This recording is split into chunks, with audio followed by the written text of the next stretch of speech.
I guess you wonder where I've been. I searched to find the love within. I came back to let you know got a thing for you, and I can't let go. My friends wonder what is wrong with me. Well, I'm in a daze from your love, you see. I came back to let you know got a thing for you, and I can't let go. Some people go around the world for love, but they may never find what they dream of. What you won't do for love. You tried everything, but you won't give up. And in my world, only you make me do for love what I would not do. Now my friends wonder what is wrong with me.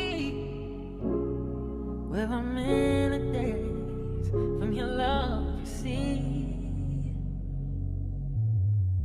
Now I came back to let you know got a thing for you, and I can't go. What you won't do for love. You tried everything, but you won't give up. And in my world, only you make me do for love what I would not do.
What's good?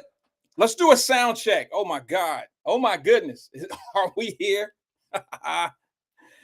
Good. Are we here? Let me know if we here. Let me know if the sound is nice. How are we over on Facebook? How are we on YouTube? How are we on Twitch? How about IG? Are we okay? Welcome. Welcome. We're here. The twos and the fews of us are here. Thank you for coming back. Thank you for checking to see if we're here. Thank you. Trust me, this is my therapy. That's right, Kim. Welcome back. Welcome back to everyone, not me, everyone. We're all having this conversation together. Thank you. I want to thank all those that reached out. Let me grab this light if you guys don't mind. Believe it or not, I'm lost. This used to be my sanctuary, my playground, my everything, but I'm lost. I almost didn't come on today. And the reason being is because I didn't get back till late last night. And I was like, I really need to kind of just sit back and chill. But I was so anxious to speak to a few that I just wanted to come on. I won't be here very long. Plus, I'm not sure I got anything that anybody really wants to talk about or really wants to hear. I have no new information, maybe some personal things. If you're interested in that, that's cool, that's fine. But for some odd reason, some of us get criticized when we share our worlds with other people, but that's okay. I figure this: if you love what we do over here, if you like what we talk about, you'll continue to come. Those that really don't care or really don't want to see or hear a different perspective, look, man, I got a brand new attitude. Where I've been and across the waters, I've done it many and plenty of times. And for some odd reason, I always come back refreshed. And my attitude has never changed. It's just when I leave and I come back, I'm rejuvenated. I just feel so much better of what I've been standing on. And I feel good about it. And that's why I'm here for at least an hour. I feel good about everything I've ever said on Wyatt Live. I never take anything back unless I know I'm absolutely wrong. If I'm wrong, I'll let you know, like, hey, I didn't like it. It was cool. What I said, I was off pace. I was not on base with that. But I needed it. Oh, sorry, my notifications are on. Like I said, I haven't been able to switch over any information. Tiana Johnson says, you always say you won't be on long. Then we hold you hostage. There it is, Deanna. You right. Y'all hold me hostage. I don't hold any hostages here. You guys have the leverage, though. Think about it, Deanna. You can log off. People can log off on me. They do that. They do that. I've been here 5 years. 5 years, March of 2020, and some people just now getting here. And that's cool. I'm all right with that. Here's one of my frustrating moments, if I may. I can't go without giving you some 100, some real, some active, some active real. I'm going to try to go today without saying any cuss words, because when I was in Africa, I didn't cuss at all. I might have said, damn, like, damn, that's whoa. But I never used any profanity because profanity was not being used towards me. It's just weird. One of the frustrating things, Deanna, let me just say this to my folks. What's up, Sabrina? What's up, Queen? We're 5 years in, right? And now I'm starting to see people and hear people. Ed, what up, though?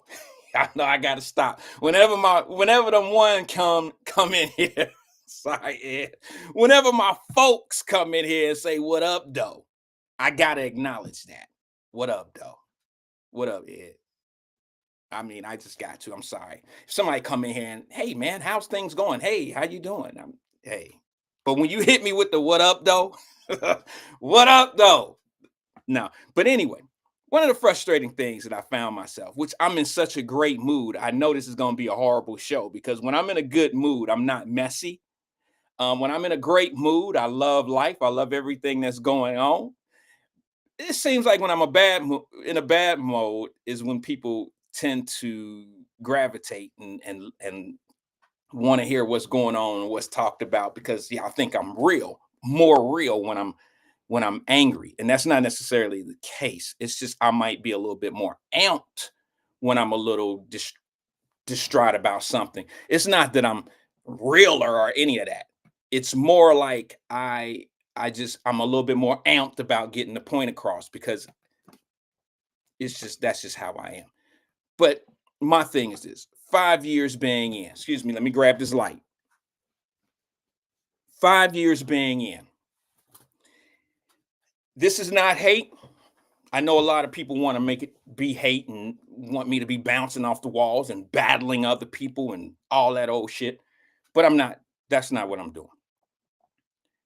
5 years into this programming, now I'm starting to hear things that I've been saying a long time ago.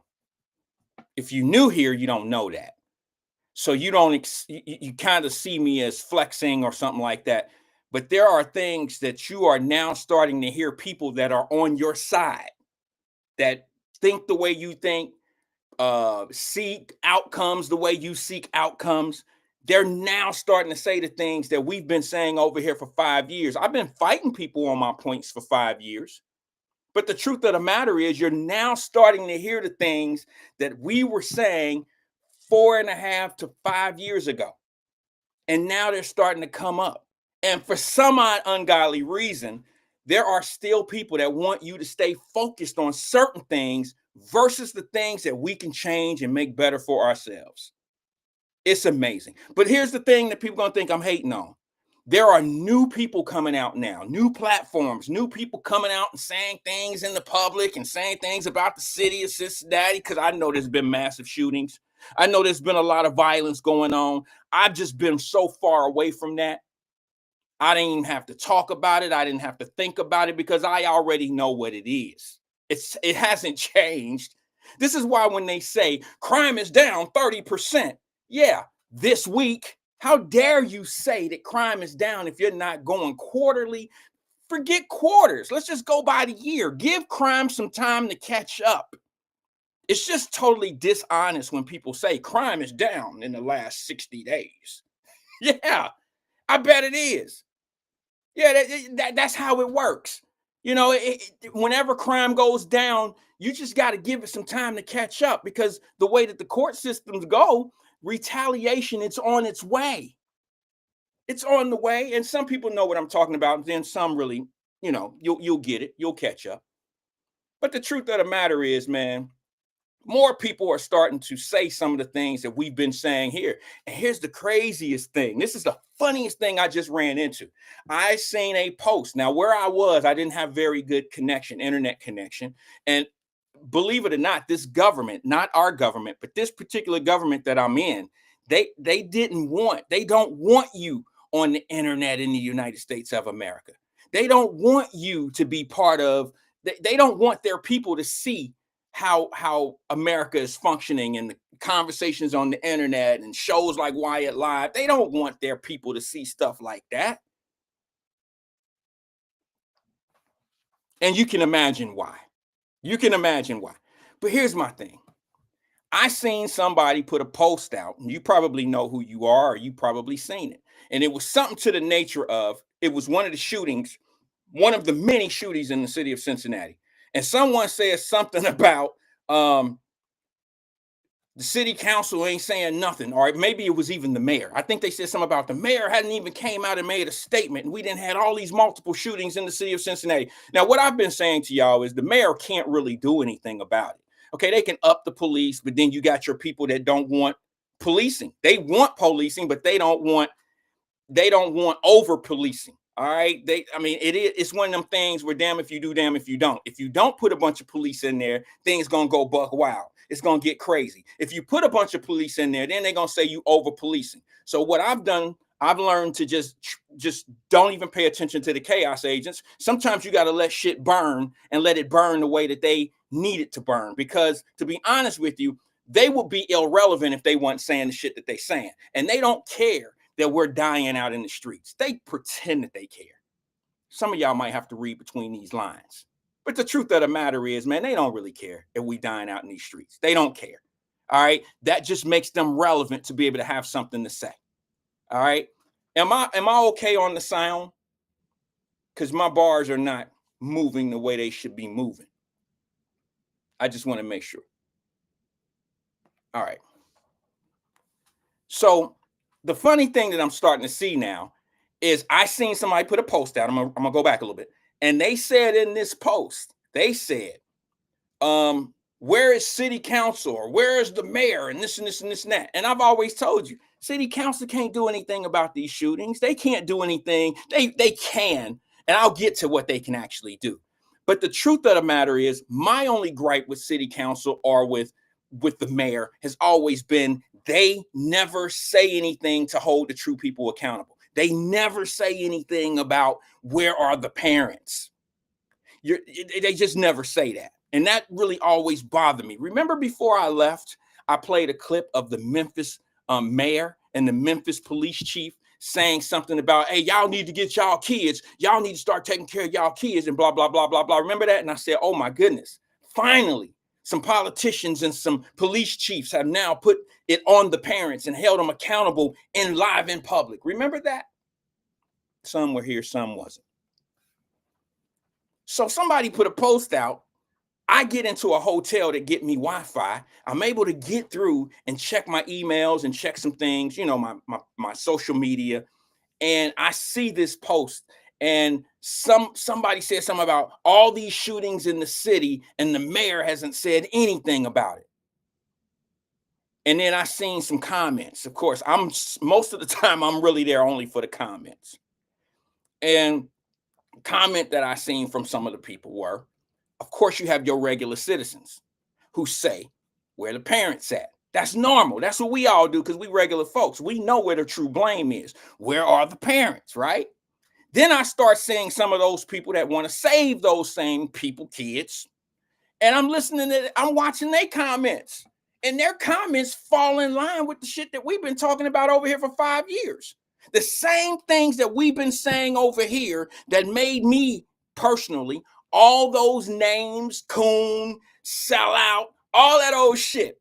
I've been calling for the same thing that they calling out for just right now, because what they doing is now they protecting, they protecting the mayor. They protecting your city council, because the truth of the matter is the city police officers work for the city. Who's the boss of the city's police officers? You might think the captain is, police chief or whatever he is, but no, the city run that police department. They are that's who your chief and all that answer to.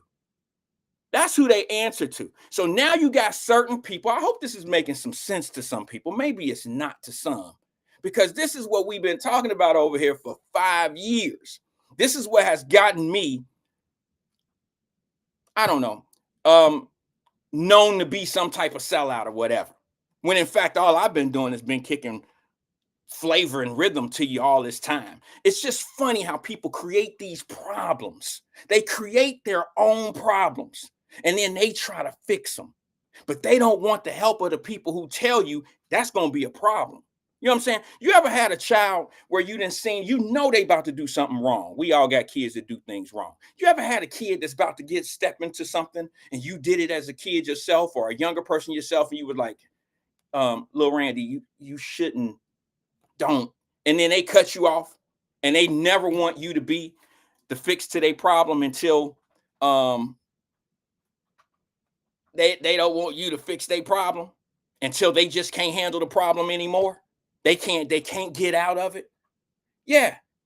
Vernon, you know what I'm talking about. Vernon said, come on with it. Don't sugarcoat it. I'm not sugarcoating it, brother. I don't have to say it any better than what I'm saying it. I don't have to sugarcoat anything. And here's the crazy thing. The same people that didn't want to watch, didn't want to say nothing, this is what happens when you baptize bad behavior. Ooh, damn, Wyatt, did you have to use a biblical term? This is what happens.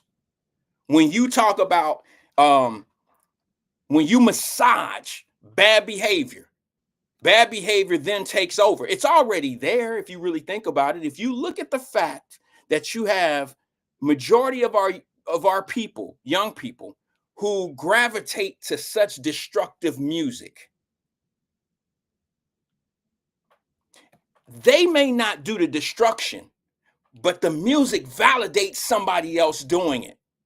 Do you understand what I'm saying to you? It's almost like Tony Montana. I might not ever go out and be a drug kingpin, but I sympathize to somebody like Tony Montana or a Nino Brown. Now that becomes a community hero. And we don't do him so bad. We cushion the people that destroy us the worst in our own communities.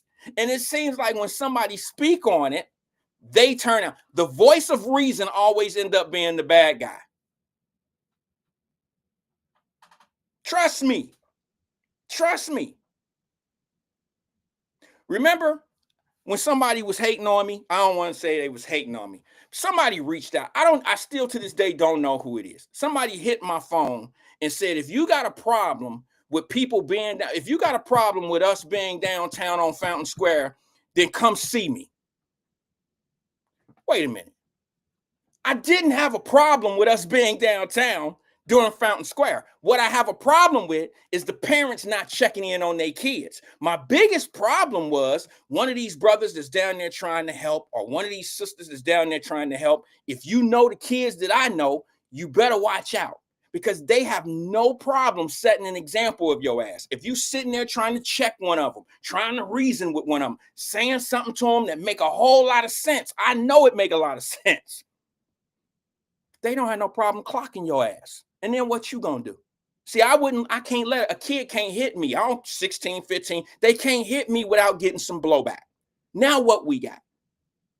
And all I'm saying is, why aren't we going to those parents? If we know these are the troublemakers, because listen, whether y'all know it or not, we don't have a city that has 300 bad children. That's not what it is. You might have a city that got maybe 100 bad parents, and some people gonna try to hit me with the, well, how did he get those numbers? My point is this.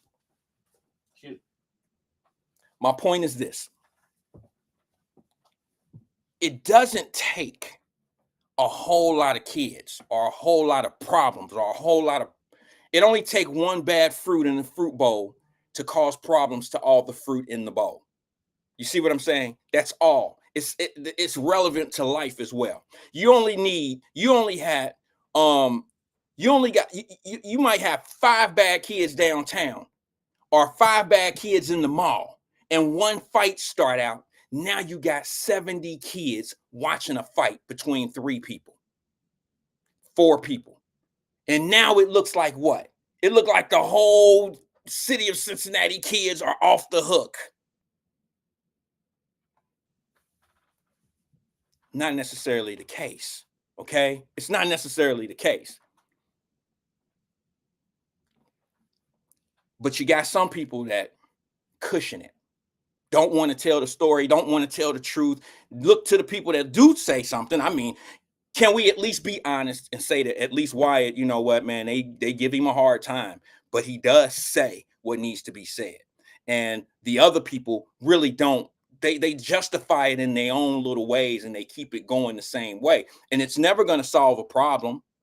It's almost like a drug addict. You cannot fix a drug addict's problem by giving them drugs. They still a drug addict. So what? They don't go out and steal. So what? You make it convenient for them that they don't have to go out and steal and rob. You still giving them that blow. You still giving them what's making them who they are. And one day you're not going to be able to give them enough. And when you don't give them enough, then they're going to go out and get it the way they have been getting it.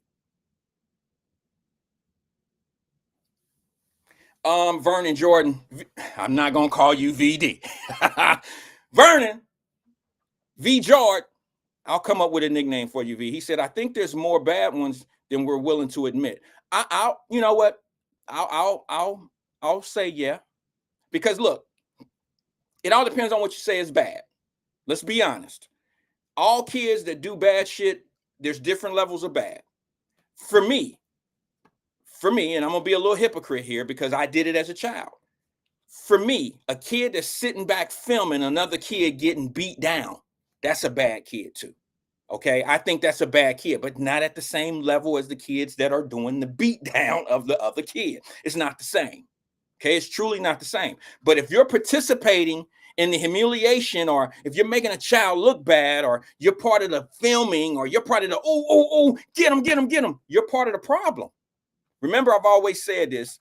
I've always told you that One of the things I've done with my children is I always told them, especially with social media, I said, listen, if some shit jump off, the fight at the Kenwood Mall, all that happened up in Cincinnati, I said, look, all you got to do is turn around, go the other way, don't be part of it, go out in the car, look on your phone, it'll be live on the phone, or it'll be posted in 5-10 minutes, and you'll be able to see everything that you would have seen if you wanted to watch it live.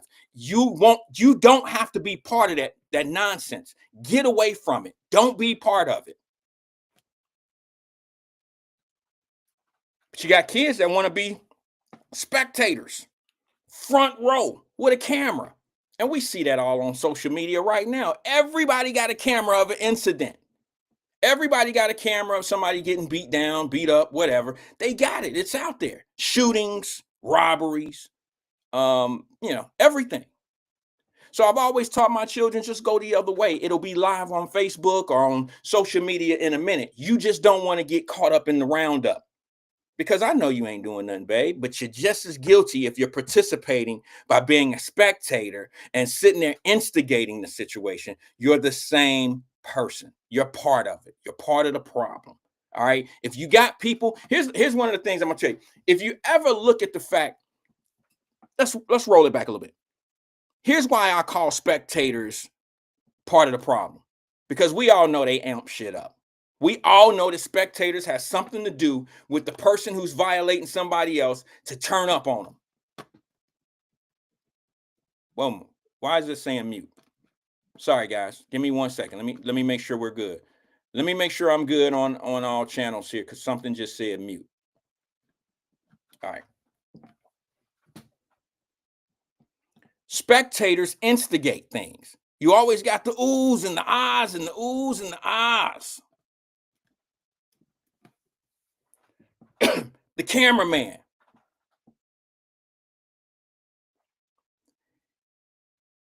And I'm going to tell you right now, a lot of violence wouldn't happen the way it happens if nobody was sitting there watching it. That might not sound right to a lot of people.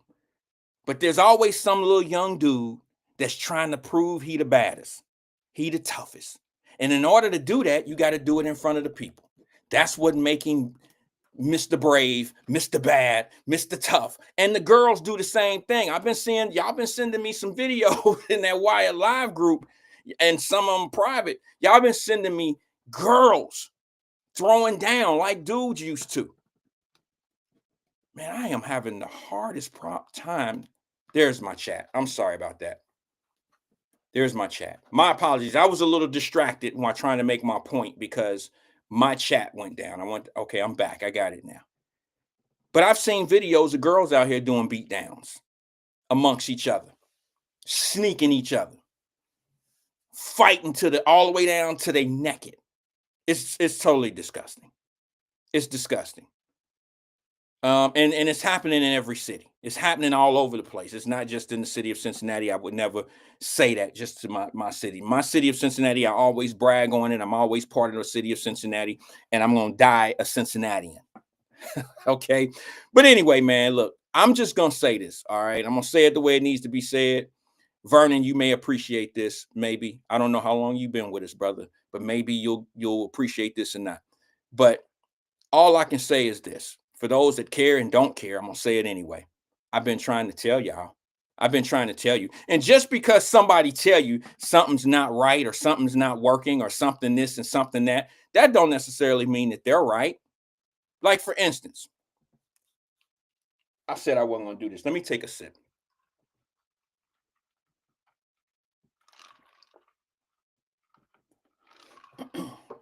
I'm still trying to get on our time, guys. I have a lot of jet lag right now, so I'm a little tired. Can I read this comment? The phone lines are open, by the way, too, if anybody wants to call just to say hello or hi or whatever. Let me read this comment, and then I might get to what I was going to say. I don't really want to say it right now because it'll get me drawn into some space that I really don't want to go into right now. Vernon Jordan says this. They caused trouble at Kings Island and they had to change the policy. They caused trouble at Kenwood Mall and they had to change the policy. They caused trouble at the banks and they had to change the policy. Same with Government Square. We need to make some changes or else change is going to be forced upon us. Those changes it's too late. That's what those changes are, forced changes. Man, just think about what's going on. I mean, somebody needs to call the stuff out. I'm fatigued.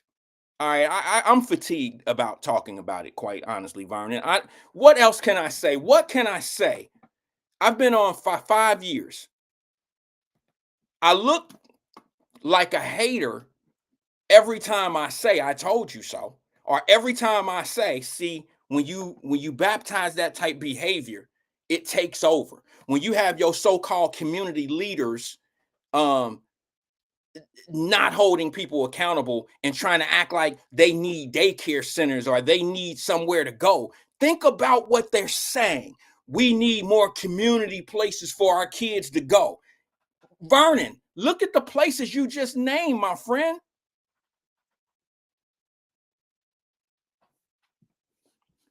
Listen, look at the places you've just named. Hold on. You just said Kings Island. Sorry about that. Sorry, I got a lot going on. Let's go back. You just said Kings Island. You just said the banks.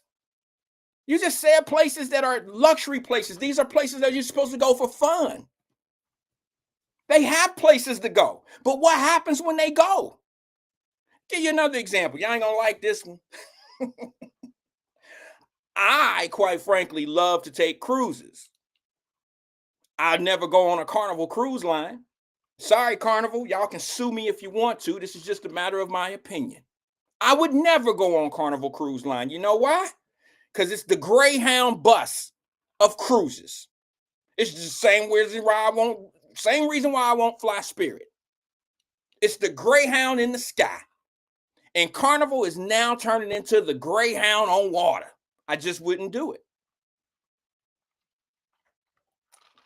Call me what you want to call me, but let me see you go on one and then come back home and feel the same way for just criticize me. I wouldn't get on Carnival because I know I'm either gonna get robbed, I'm gonna fight them off, or something gonna go down on Carnival. And if you don't know all the line dances, somebody gonna talk about your ass on Carnival. Boots on the ground, all that old shit. Man, I ain't on that. I ain't on none of that. I ain't on none of that. My boots is trying to get some paper. My boots is trying to get paper, and I'm trying to line my people up for paper. But you know what? Here's the distraction. If you don't like a Wyatt, then Wyatt, you don't like the messenger. When you don't like the messenger, then you don't pay attention. Think about it. Why would people not want you to rock with somebody just because they have a difference of opinion on certain things? Maybe you can learn something from different opinions. I mean, I tend to. I do. I learn shit from people that I don't agree with. Hell, they even shit. You can learn a lot from a dummy. I'm just being honest with you. Learning something from somebody don't always mean you're learning what to do. I learned what not to do from more people than I've learned what to do. Think about it. There's more unsuccessful people around us than there are successful people. You can't avoid that. I don't care how successful you are in life. There are going to be more unsuccessful people that you grew up with, you surround yourself with, whatever you want to call it. There are more unsuccessful people around you than there are successful people. So you have a better shot at learning how not to be than you do learning how to be. If the how to be's are successful, you're not going to find that many people around you like that. I'm sorry. There go my sister Alethea. What's good? She said, wait a minute. I can hear her voice. It's good to see you too, sis. It's good to hear you too. See, a lot of people don't like what I say. That's only because I'm brave enough to say it. I'm brave enough to say what the other people won't say, even though they think it. And here's the other thing. Here are the people that I think are the weakest people in the world. I'm just going to say it. I'm just having a conversation, no notes, no paperwork, no nothing. I'm just having this conversation because I'm happy to be back.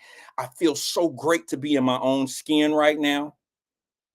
And going away for 3 weeks and being in Africa and being in the islands and doing the things that me and my family were able to do. I went on business, but how do you travel to Africa? How do you travel out of country and not take your family? If you're a family-oriented person, there is nothing I expected to do in Africa that didn't involve my family.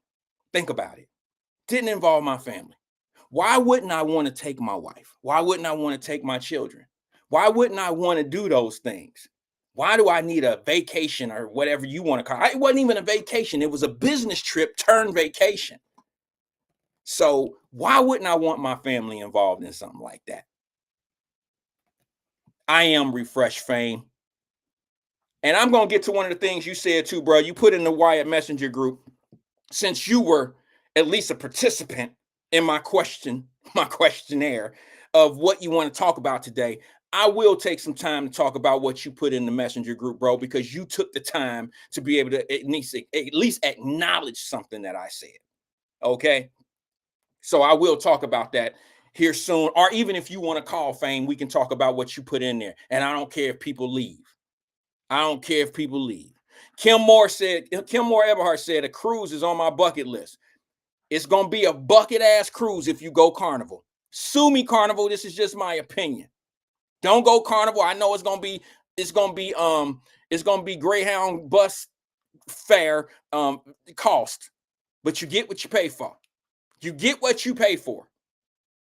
You can go on one of them $300 tours, $300 cruises if you want to with Carnival. And by the way, let me just say this for the record. If you think you about to get on a cruise and it's going to cost you $300, shit, the extras is going to cost you more than the whole cruise itself. They're going to get you, they're going to bank you out for the gratuity each day. It's damn near $20 a day per person. All right. They're going to get you for the every time you buy something, drink, just, what room, sir? What cabin? You think that shit is free? No, it's not free. At the end of the cruise, this was my wife and I's biggest learning lesson 25, 30 years ago. We was eating up some shit, drinking up something. Now, I'm not talking about regular. They feed you off the chain. They feed you all day long and all that, okay? It's a great thing. That's more value for your buck when you cruise, I will say that. Room and board, food and everything. Plus you get all these different, venues and all that type of stuff. It's a great thing to do. Just spend your money wisely. Our biggest problem on our first cruise, it was called the Big Red Boat down I think it was in Port Canaveral in Florida. And that's about 45 minutes out of Orlando. All right.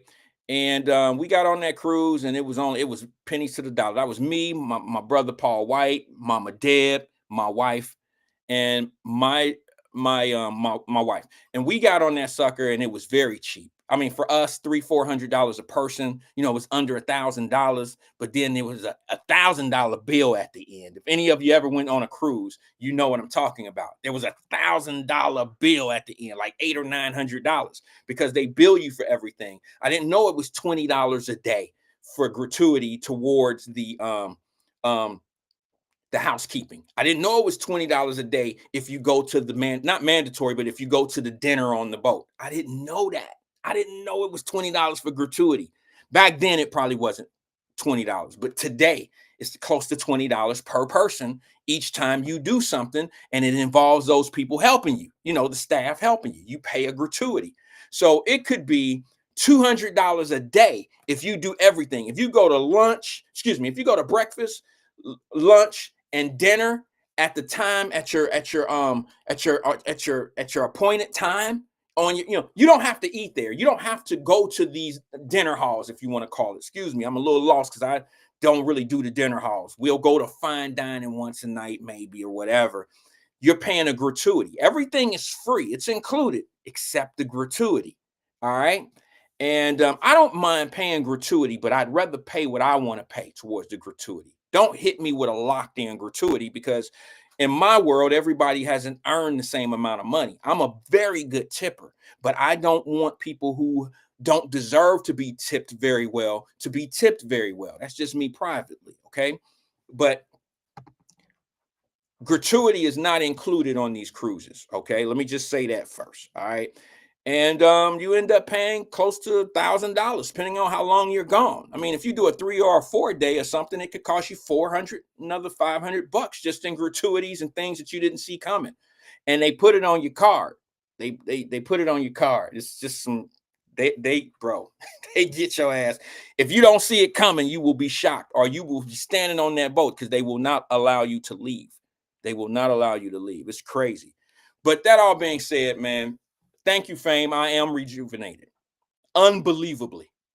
It is so crazy. If for you guys that don't know, I went to Zanzibar. All right. Zanzibar has something that I think a lot of people should see. Not only is it an African nation, but Caribbean Black folks as well. And for some of us who don't know, a lot of us who don't know, here come the unnecessary shots. I listen to radio, podcasts, and all these different places, man, and these cats get to talking that African shit, and most of them, I won't say all, but the loudest ones never even been to Africa. Never even been around the shit that they talk about or that they call themselves brainiacs or geniuses at. It always puzzles me. That's why I put that clip in Messenger this morning with Will Smith. Will Smith said something that was the livest I've ever heard. It doesn't take a smart person to say it. It just take a person to say it out loud. And he says, stop talking to people that ain't never done what you trying to do. Stop trying to, you talk to me. Everybody got an answer. Everybody talking about something and they ain't done nothing. Just talking, talk, just talking. Go to the Wyatt Live Messenger group and you'll see it. I probably tore that clip up by saying it the way I said it.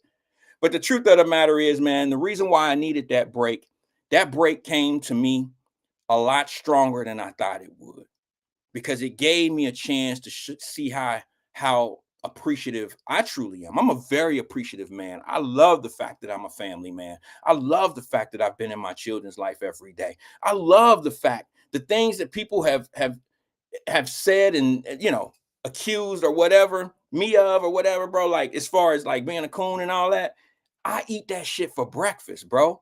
Because if you've never stepped in my life, if you've never stepped in my shoes, if you've never been part of the things I've been part of, I take pride in being a family-oriented person. I take a lot of pride in that. So there's nothing you could say to hurt my feelings. Let me do this. Let me go to the phone lines real fast. Y'all know I'm just getting back on the saddle again. Since everybody on these boots on the ground shit, I just refer this to some country western type stuff. And listen, let me say this before I go to the phone line. Y'all better stop all that boots on the ground shit. Those folks don't want y'all asses in their culture. Trust what I'm saying to you. Everything y'all come in and do, you tear it up. You bring some different shit. You change the dances. They got their online dances. They don't need an extra curl and swerve and all. They don't need all that shit. They don't want to see you coming. Let them have their shit and let's just better our shit. Let me go to the phone lines real fast. Good afternoon, caller. This is Wyatt. Who am I speaking with? Uh-oh, hold on. Let me cut you up, caller. My bad. Hold on. Okay, caller, can you hear me? I can. Okay, much better. My apologies, bro. I'm still trying to get my equipment and everything up. Who am I speaking with? Hi, everyone. This is Michael. This is Malcolm Excellence. You sure? Yeah. It took you a minute to get it out, Michael Excellence. Yeah. Sorry about that.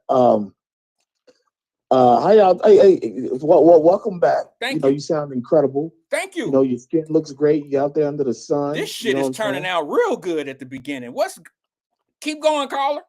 Say, my skin looking good? Yeah, you looking like a male version of Joy Taylor with that peanut butter skin. I don't know if that's a compliment. She's a nice looking woman, but that's a lot feminine and shit. Like, Yeah, well, you said some crazy shit, so I had to kind of switch it up a little bit. Like, hold on, he said started off good and shit. Just having a good time with you. What's going on, man? Enlighten us. What's happening? Damn. Well, yeah. You know what? First of all, you spitting from the survivor scrolls, talking about them people don't want you in their culture. It's like, yeah. Like, do y'all not like pay attention on what's going on social media? Yeah. They don't like these Beyonce tracks and claiming racism is what kept the Cowboy Carter shit from not bubbling. Like, no, they don't want black folks in that because for whatever reason. But I tend to believe it's because what you said. We tend to wreck shit. Bruh, come on, man. Kings Island don't want y'all up there, bro.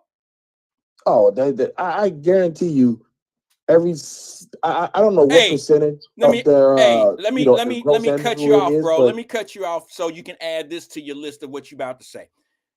Why you think the beach and all them police? Why you think them shits shut down, man? right. Come on, bro. Remember the reggae parties and shit? That was the funnest thing that we had up there. And then all of a sudden, here come your local promoters jacking it all the way up. Fights, police out there, Forest Park, and all of them was like, man, we can't do this, man. Come on. The companies can't, the venues can't afford the penalties that's coming from those cities or those municipalities when they had these outbreaks, when these things happen and 3 or 4 ambulances come. They got to pay for all that stuff. They wrecking shit, bro. They don't want to see us coming. I'm telling you. Now, I don't care anybody that want to sugarcoat that shit. They can say whatever they want to say and call me whatever they want to call me. But the proof is on my side. Oh yes, you can. And I'll tell you what, you can go to Mason Municipal Court up there, right off of Mason Montgomery Road. Every Tuesday and Thursday is the what I like to call the Kings Island docket. You know, people who was Yeah, wilding at Kings yeah, Island. yeah, yeah, yeah. You know, it's a 3 hour long docket every day. Yeah, well, you know, you ain't got to tell me, brother. I mean, I know that they, had they issues. I at one point I heard they were going to have a magistrate there on the premise, just like they did at the Philadelphia Eagle Stadium. You know, in Philadelphia, they got a whole damn magistrate, a court Yeah. in their Mhm. stadium for people that get that do some crazy stuff. They issue out violations, tickets and stuff like that. And if it's real bad, they'll send your ass to what we call the Justice Center in Cincinnati. They'll send your ass right over to the Justice Center from the arena. Exactly. Exactly. So, and you're right on point about talking about Carnival cruise lines I never. and whatnot. But yeah, I just thought when I heard you talking about that boots on the ground stuff, I was like, he's right. These people just don't get it. Like, you don't have to go in there and try to reinvent country music and line dance.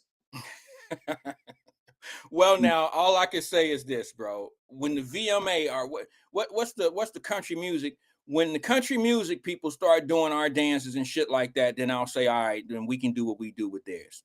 But I ain't The seen that one series, yet. yeah. I ain't seen that one yet. I ain't seen them doing I ain't seen them doing the electric slide and shit like that over at the They had their online dances. Some of them are somewhat similar, so you could say, damn, that look like the electric slide, but it's not. It's what they do. Right. Right. And 2 things you were talking about. One, I told y'all that months ago, 6 months ago, about all these women, females on video fighting. Yeah. And y'all was all in there, and they girls been fighting for years and blah blah blah. All this. I'm like, no, these ain't girls. You watch these girls fight today, these are not females. What I are don't they? know what the What hell are are they they? they squaring up on combos. You know what I'm saying? Like Hey, bro, they're not delicate at all. touche, These are not bro. women. I seen one today. I had to go through all my little stuff from the weeks I've been off. I don't know who sent this one, but I seen this little girl come up behind this other little girl, and I thought it was a dude that she punched. She put the hips. She brought the hips around. She caught her. I swear this girl had to have some type of training. I had never seen a girl punch like that other than a girl in the gym. I've seen Mm-hmm. female fighters. I like female boxing, competitive female boxing. But this was some street shit. This was a trained girl who just soccer punched a girl who had, I don't know what they got into. And I mean, this girl literally punched her like she was a dude. They looked like 2 dudes fighting, bro. It just didn't look like some female fighting. Remember back in our day, females would scratch and do all that old shit and had Right. scratches all on their face? No, that ain't what it But is the today. but the thing about back in our day, there was always dudes around that would break it up. Yeah. Like now, nobody want to see no girls fight. Try and stop it. These punk ass niggas today, they Hold on. videotape it. They amping it up, like you said. Instigating it, all that kind of stuff. I'm like, how can dudes just sit Only here and if watch you was this? from Evanston back in the day did you let girls fight in the street. Because, bruh, I went to Withrow, and the Withrow bus had to go through Evanston. And it seemed like them Evanston girls would get off the bus on the metro and they would get at it. And for some odd reason, they would never break them girls up. Now, this happened a few times. It's not enough times for me to say it was a regular, but it happened a few times for me to remember it. I'm this old, and I still remember those days of Evanston girls fighting and shit out in the street, and they rip clothes off, and they'd fight all the way down to the ass, unfortunately. I mean, okay, I was a young man, so of course I was into watching, but, you know, when the bus took off, I didn't get off the bus like some people would get off the bus to watch them girls fight. I kept my ass on the bus because I didn't feel like walking from Evanston to Mount Auburn. You know what I'm saying? Because more likely I was going to get into some shit because you out there where all the fighting and stuff going on. And that's what happens. You know, you get in them circles. It's just a matter of time before you get involved. No, you're 100% accurate right there. And you talked about the group. The young man, 17 years old, playing 7th grade baseball. Yeah. I was disgusted with that. To me, that's on the level of men playing women's sports. Okay, let's Like, talk about that kind of competitive advantage. Okay, let's talk over about those that for a boys. second. Let's talk about that for a second. Let me ask you a couple questions so I'll understand the whole premise of what's going on here, okay? Because I didn't read the article. You have that advantage on me right now. You read the article, so you know exactly where this is. I'm under the impression that this was a foreign guy that did this in another country. Am I right or wrong? Yeah, he's a foreign guy. He was signed by the San Diego Padres, the baseball team. Okay, but all his play went on in like Venezuelan and all that type of stuff. His amateur baseball went on overseas, right? Exactly. Fame ain't nothing new to that. They've been doing that shit for decades, bro. Them Venezuelans dudes be 20 years old playing high school baseball. They be 23 years old playing baseball against 15 and 16-year-olds. Well, it's kind of like the Me Too movement in Hollywood and stuff. It's like, well, once it comes out, it's very deplorable when you hear about it. Yeah, well, you know what I'm saying? It's an open secret for them over there. It's an open secret in Hollywood. Cincinnati Reds had one. Cincinnati Reds had somebody. Out, it's very despicable. Hold on, Cincinnati Reds had a couple players that played that people didn't know their real identities or ages. Chapman was one of them. Did you know that? Right. Chapman older than people thought he was. So he had that advantage as well. See, you got to understand them third world countries, bro. They don't have birth certificates and all that stuff like what we do. They come from a corrupt world, whether people want to admit this or not. They come from a world where they do what they have to do to enrich not just Chapman. See, Chapman has to send his money back to the country because the country broke rules for him. Right. To get into Major League Baseball. So he owed down. He ain't like the kid from downtown who happened to make it to the NFL or happened to make it to the Major League Baseball or to Major League Soccer. Usually our American kids, they don't owe down like that. They just owe the hood a little bit of acknowledgement. I want to thank Mr. Kelly who used to drive us to the games. That's all we got to do. And we'll buy our mamas a house and shit like that. We don't have to go take care of a village like Orlando Chapman and them guys did back in the day. Them guys owe the country. They owe their country because their country is what did all that shit. We got a potential all-star, a potential kid that can make something of himself, and he gonna bring back money to this to us. And that's how they do it. And they'll say his ass will be 22 years old, and they'll say he's 16 years old. Right. But to clarify, it's not that the country is in on it. These are illegal. These are people who participate in illegal activities that are basically paying for these guys to do that. Have their fake. That's why. Fame. Let me tell you this, bro. I'm sorry, bro. I'm with you. I'm just older now, and I can't keep up. Y'all a lot swifter than I am. So if I don't get my points out right away, they ain't never coming. But let me tell you the difference, and let me tell you why I say the country. Because America could do it as well, but we have a process in place where it's almost impossible for us to do it. If you look at Little League Baseball, you're in baseball. If you look at the Little League World Series, do you know how hard it is for one of them kids to be 17 years old? I mean, to be 22 years old, but actually be 17? That wouldn't happen from the United States. That's what I'm talking about. But because remember the one kid that he famously did it, Danny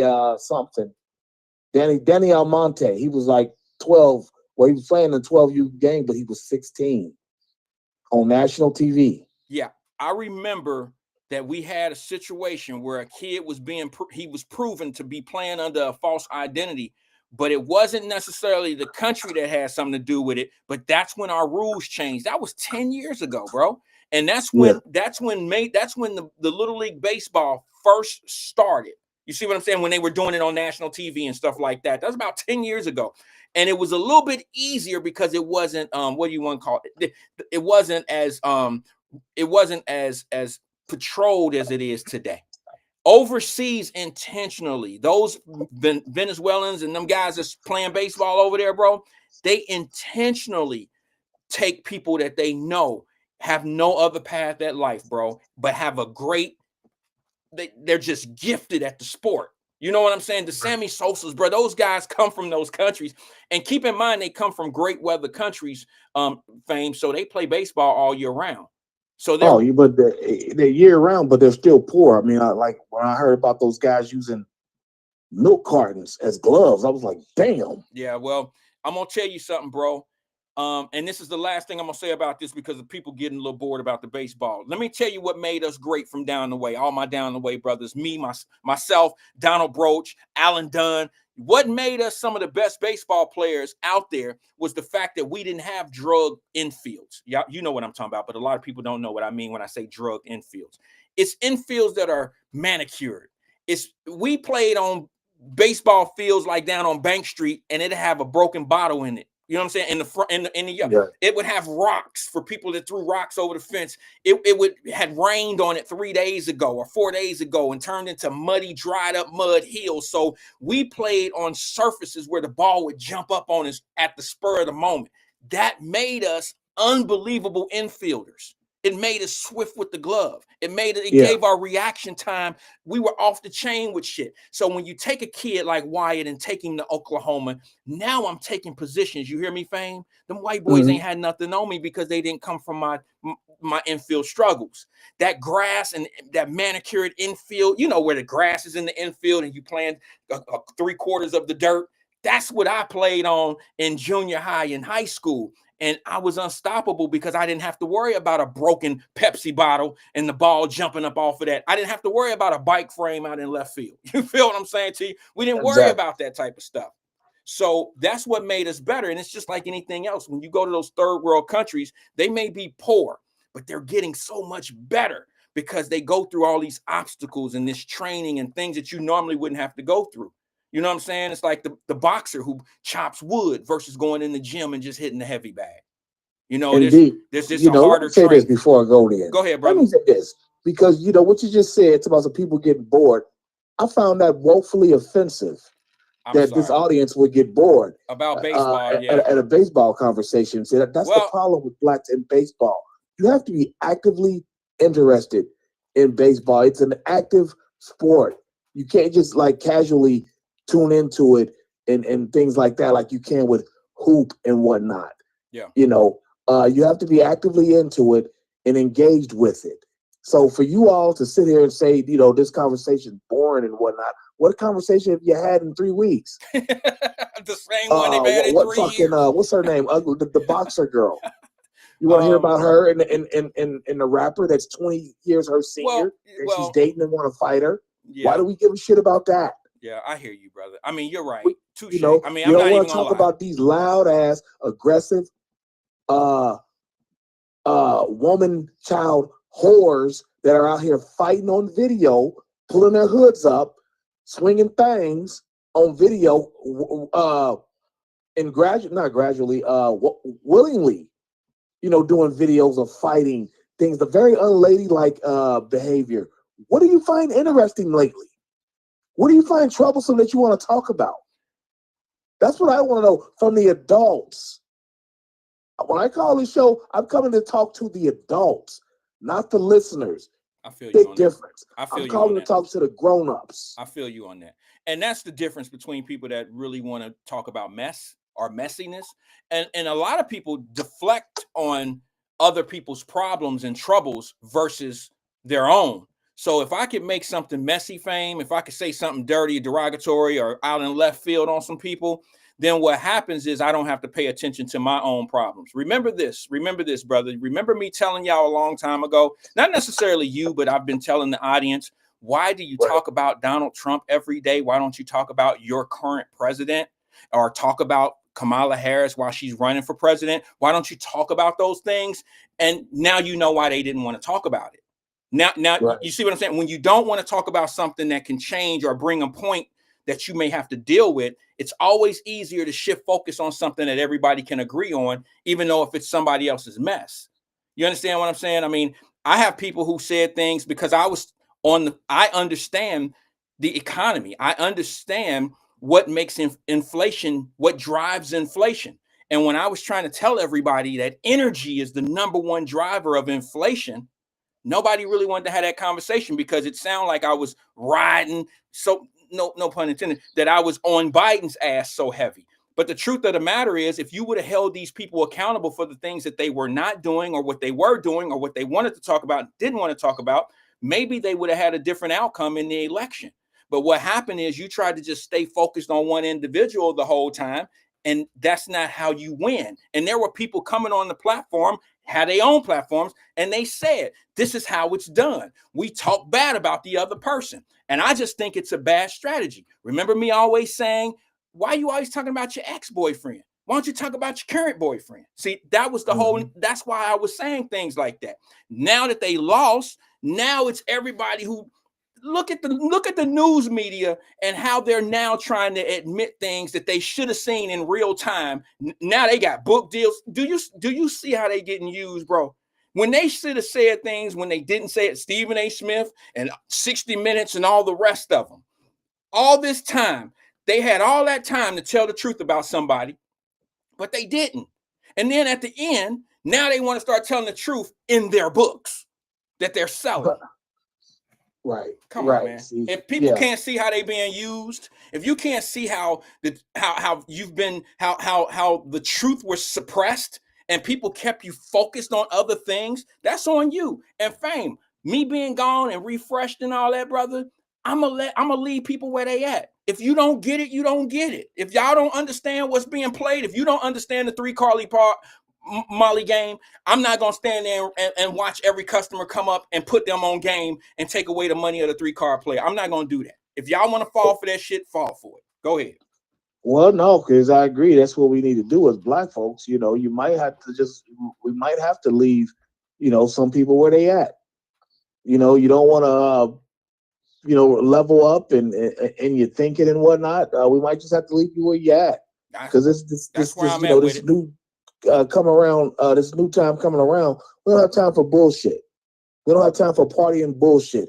This is why I made it a point to remind certain people, like, hey, make your family a breakfast. Trust me, it'll change the whole outcome of it'll change the whole energy in your whole household if you do that. But instead, we get talking about how certain conversations that are very important to Black people, very pertinent to Black people, because every year there's a story about how there's a lack of Blacks in baseball.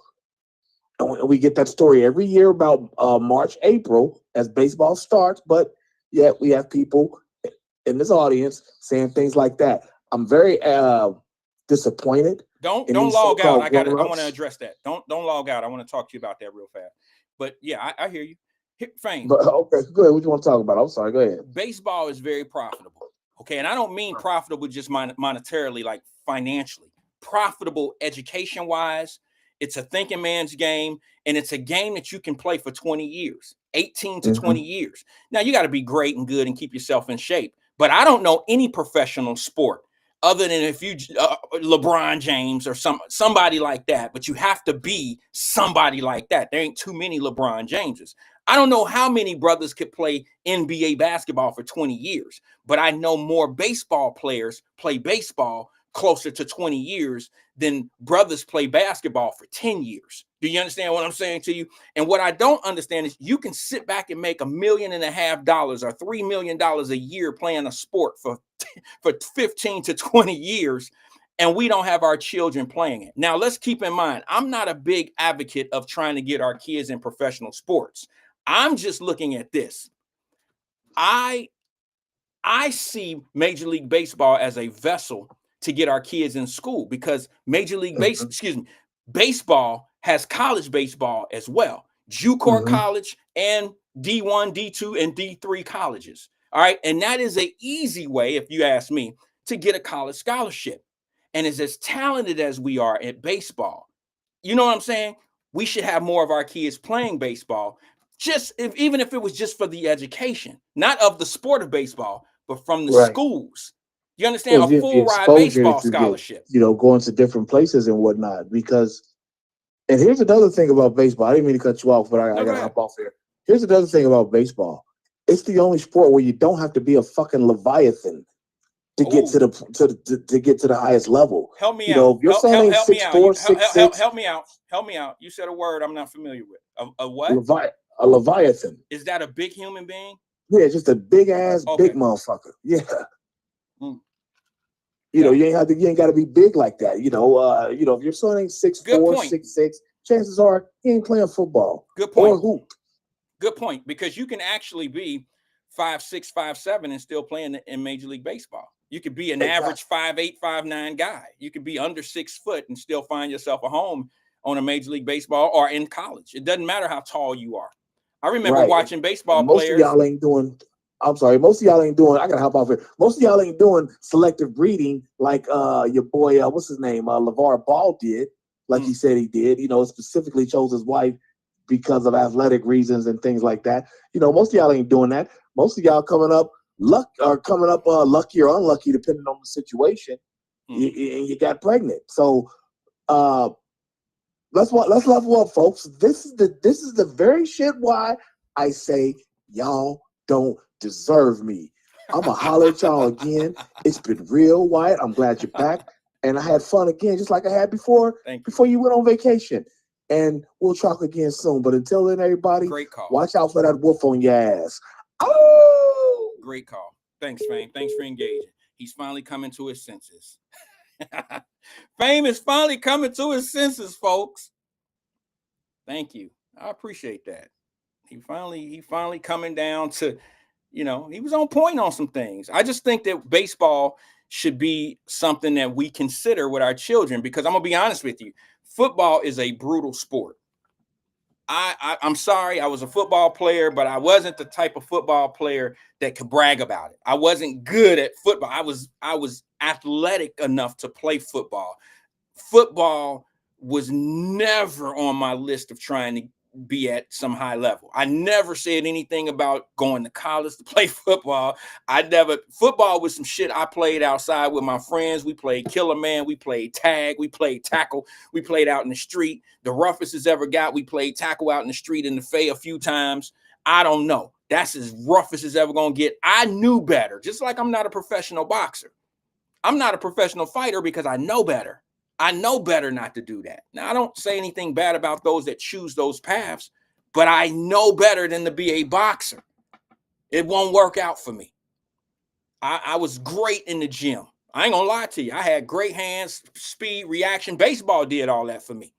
You understand? But the problem is, in the gym, when you're working out, you can be as sharp as a machete. You can be razor sharp in the gym. Hit the pads, hit the bag, you know what I'm saying? Speed bag, do all that shit. The problem is, don't none of them bags hit back. That was my biggest problem.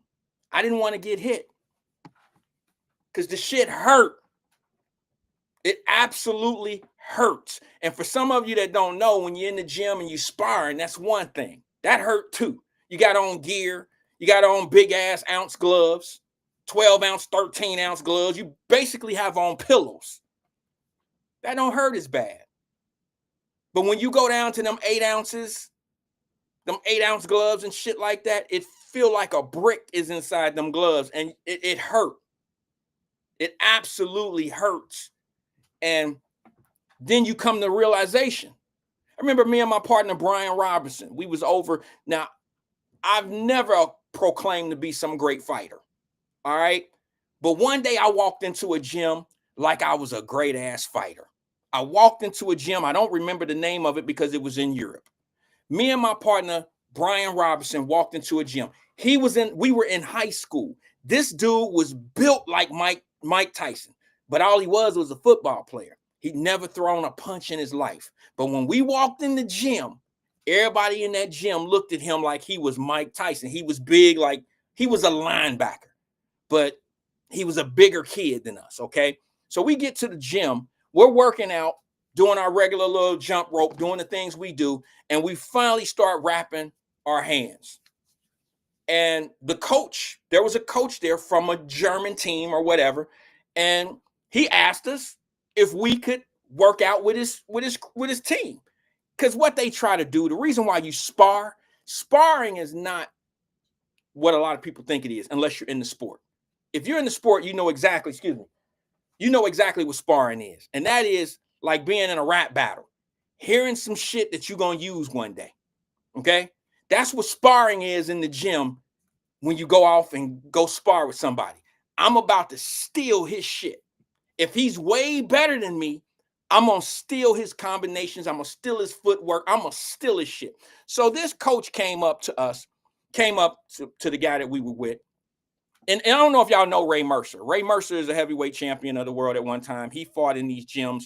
He worked out in these same gyms. Ray and I, he don't even remember me like he should, but Ray was a fighter. He fought some big fights. But Ray Mercer won the gold medal and brought it back, and we chilled at this same particular gym back in the day, okay? And Ray was big on trying to help us. He's a good guy, all right? But I don't want to be a fighter, Ray. Stop pushing me like I'm trying to be the champion of the world. Nigga, I ain't it. I'm not going to ever be the champion 135 champ in the world. I'm never going to be that, all right? So don't push me like that. But anyway, we get to the gym. Some German guys, they want to get to the next level. So they get us these grown-ass men. Me and my partner Brian Robinson get in there. Now Brian don't really fight. I'm the guy who got the background in boxing. So I go first. I get in, and their coach is trying to show me back foot stance forward. A lot of shit that's just European style fighting. It's not my style. It's not how I do it. I'm from Lynn Street. I'm from John Street. I'm from down the way, Cincinnati. I'm Aaron Pryor style fighting. I'm Hawk time. I'm forward, coming forward. I'm a counter puncher. I sometimes insert the contact. I switch gears. German fighters don't do that. They just one way. So that all being said, we get in there, and what I'm noticing is this fight, this coach is basically just sitting there watching my combination, just watching what I'm doing, because he's calculating me. He's just trying to teach his people how to do what we doing. And it was just such a weird situation. And it was the same thing in baseball. For those, I know y'all don't like the baseball talk. But them boys from Golf Manor who used to come play us, they'll travel all the way from Golf Manor to come down and play on them rough ass fields down on where were we at? Where was that? We would play on Bank Street sometime. We would play in what's the field down there behind Washburn? Somebody put it in there for me. I keep wanting to say Washington Park, but that's not what it is. It's been so many years. Not Village, not Richmond Village. No, they didn't have baseball. What's there? Y'all know what Washburn is. What is that field right behind where Walgreens used to be back in the day? Damn, somebody put it in there, man. I am not going to continue this show until I know what the hell I'm about to, till I know what it is. Parktown. Thank you, EB. Damn it. How could I not know it was Parktown? Anyway, that's where we played. That's where Coach Craig taught us how to be great at this thing called baseball. All right. Thank you, Twin. Parktown. And they would travel all the way down to Parktown because them dudes from Golf Manor who was probably scheduling their kids to go to college and go to play college baseball and get these full ride scholarships, they're not as talented as we are. But they needed our style play. They watched how Coach Craig sent us on certain plays. They knew we had speed. They knew we had arms. They knew the things that we could do, and they would teach it to their folks. Now, don't that sound so familiar? That sound common, right? It's very common. And now look at Major League Baseball to this day. You know what I'm saying? If you look at boxing to this day, there are more higher paid foreigners in the sport. If you look at baseball, there are more higher paid foreigners in the sport than there are black folks. You could say the same thing. There's more higher paid foreigners in those particular sports than there are even white people, because those people learn how to get those calculations and take it to the next level. They may not make it to, they may not go to the University of Miami to play baseball. Their goal is to get in minor leagues and then get to the higher levels. I just think we're missing something on Major League Baseball. We're missing something in baseball, guys. It's one of the only, and here's the thing. We had Lee Durham. We had about 4 or 5 guys from the city of Cincinnati who actually went on to play Major League Baseball. And I ain't talking about just my Donald Broaches and people like that, because Donald Broach is a good baseball player, but he didn't make it as far as Lee Durham and these guys that played Lee Durham was a Chicago Cub. He's from not Bond Hill. He's from Avondale. These guys made good moves. They made good moves. And, they were able to benefit from the sport and had a good living, made great money. I played with a guy in Oklahoma, Butch Husky. Butch Husky and I won. We won the state, Oklahoma State together. Well, we didn't go to Oklahoma State. We won state in Oklahoma. We were all on the same team. Him and Ron Willingham, we were all together. And I'm the only one that decided to do something different. I didn't want to be a professional baseball player either. I had aspirations of doing some other stuff. But baseball did those brothers real well. Went off to play pro baseball, Minnesota Twins and Colorado Rockies. Went off to do some great things. They family-oriented people. One still lives in Oklahoma. I think Ron moved to Florida. And baseball was very, very, very good to them. So I just wish some of our brothers would get back into baseball, because it's one of those type of things. It's one of them things where it's discipline. Baseball is a very disciplined. Thank you, Vernon. He said Griffey Jr., Barry Larkin. You're right. There's a lot of people. I could have named. I can't go down the whole name. Dave Parker. You're right, bro. There's a lot. But I was just using some unfamiliar names, some people that we're not familiar with. But yeah, there's a lot that baseball paved the way for a lot of careers and a lot of people. Shaba, what's good? He said, thanks hyping me up with affirmation. Oh, excuse me, my screen moving. Affirmation from your trip in Africa, Wyatt. I really appreciate that. I'm definitely soon to be docked off the Ivory Coast on a sailing lady. There you go, brother. I'm not here to advocate. I'm not here to tell everybody to, go or whatever. I just needed some certain things in my life. And, certain things validate other things. And like I said earlier in the show today on the platform, I said, I don't pull back anything I've ever said on my show. In our conversation, I don't pull back anything I've ever said when it comes down to appreciation. I know who I am as far as how fortunate I am as far as being able to do whatever I want to do. I know how great this country is. I know how people want to be in this country. I know why people feel the way they feel about us. And I ain't talking about white folks. I'm talking about other black folks. I know why they feel the way they feel about Black Americans. I know a lot about that stuff, and it's not like my first trip, but let me go to the phone line real fast before I start talking about something I ain't ready for yet. Good afternoon, caller. This is Wyatt. Who am I speaking with? Yeah, it's your boy, your favorite caller. Hey, what's going on, Phil? Say no damn Phil. You better put a twin on it. I'm only playing twin. How you doing, brother? I'm feeling so good today, man. I'm in a little small, playful type of mood. How you doing today, man? Long time no talk to. Somebody, we all need to Jabbar Rose just put Parktown. Are you on a 20-minute delay, Jabbar? I've been asked where that was downtown. He just put Parktown. I was taking some I had to answer this call and then click back in to you. No. I'm just talking about my guy Jabbar over on he's over on YouTube. I asked about 20 minutes ago. It's probably delayed. Yeah, it is. I'm just giving him a hard time. But anyway, what's on your mind, bro? No, I was looking at your videos. I was congratulating you. Be safe on your trip. But that water Thank you. looked good out there, Oh my man. God. Oh my God.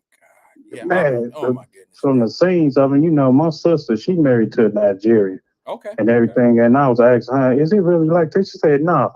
She like, they be lying on TV. They be like to show you the 2, 3 in the mornings, the pole part of Africa, whatever, send some money. I said, I know it wasn't like that. And she No. has showed me her pictures and everything. And I'm like, that is nice over there, but that long trip, how long did it take? 32 hours or something? No. No. No. No. You can actually, to be honest with you, twin, from Cincinnati. I don't know what it is from Cincinnati direct, but you can get to Cape Town in about 16 to 18 hours, depending on where you fly from.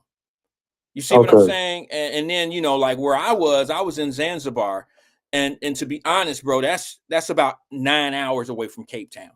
It's a heavy Okay. travel. It is a heavy travel, but that's why you can't just go for a few days. You can't go there for 4 or 5 days. It just So wouldn't you make on a sense. flight for 16 hours? Yeah. God, nonstop. Now we take a break up in the sky. Fuck you, Ty. Yeah, Oh. it's nonstop. Yeah. What you twin? Wait, we stop at the gas station? What you talking about? And at another airport or something, walk around. No, I, it ain't nothing but man, ocean. There's nothing but ocean underneath you when you flying that way. After I you get understand. once you get about 6 hours, it all depends on where you fly from, okay? But in my case, once I was 6 hours in, that's when you heard me. I put a text out there like, man, I'm 6 hours in my flight. That's when the water hit, and there was nothing but water from that point on. Yeah, I've seen it, but man, I rode from Miami to all the way back to Cincinnati, and boy, I thought my back was broke or something. We stopped a few times, but we were straight nonstop, whatever. Well, I never do that again. in my younger Never.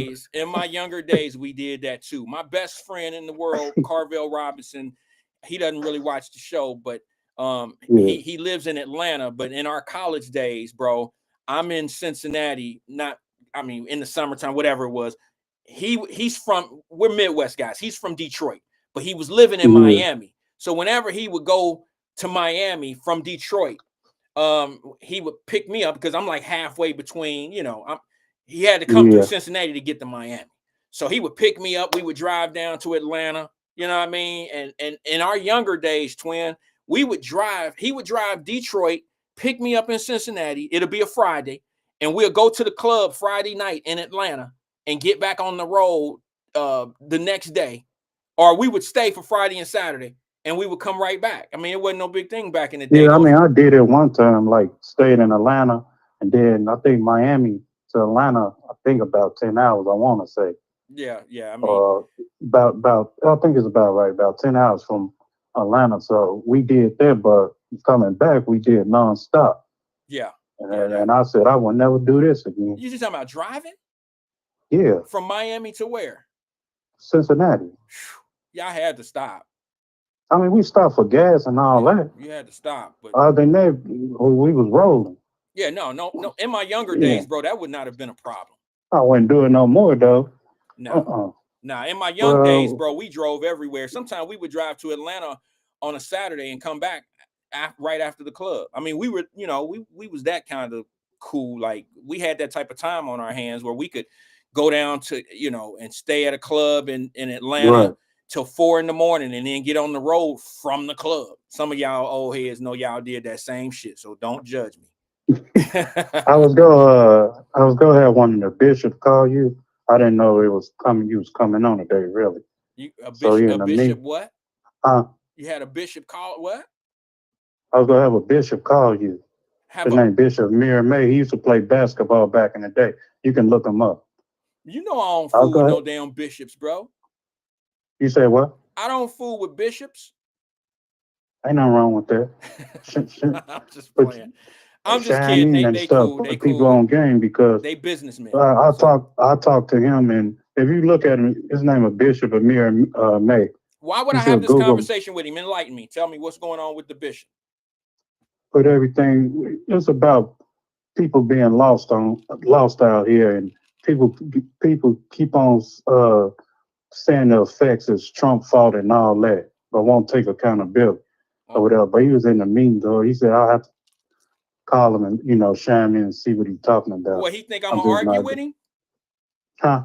He thinks I'm gonna argue with him or something? Or I mean, what? No. You from the streets too? No, Why no, okay. no, no. When I say from the streets, he's been around the block. He know. So he speak your same language. Oh, So ain't no argument. No, he's like he's not the type of a Democrat or Republican. He's the type that you just can't go keep on blaming like this Trump fault and all that. Well, here's what I like to ask everyone, and I've asked this question probably three years ago. I'd like to know why there are so many poor people in so many countries. People talk like America is the only place in the world that has classism. I don't care who your government is. Show me a government where everybody is rich. Show me a government where everybody is doing great. Now, keep in mind, there's a difference. I'm talking about financially. All right. There are certain societies, there are certain countries that have different levels of of wealth. So you can be a taxi cab driver in India and do well for yourself, stay out of jail, don't commit any crimes, and that's what he does, and that's a family. That's what their family is known for. That's what the family comes from, and they live a taxi cab, lifestyle. And that don't mean that it's bad. I'm talking about financially. They don't own their company might be a taxi cab company. That might just be what they do. But I'd like people to show me a country that don't have poverty. You understand? It don't exist. All right, y'all can read all the books you want until you go and show me. I don't care what you're talking about. But we just got too many people that pay attention to the headlines and pay attention to what other people talking about, and they take other people's words for experience, and that's not always the case. And all I'm saying to you is the same shit that black folks complain about in Cincinnati is the same shit that Africans complain about in Africa. It's the same shit. The only problem is in Africa, they can't blame Trump. In Africa, they can't blame your white mayor. They can't blame city council. They can't blame, they can blame some things, but it's not the same. It's the same shit, but it's just done a different way.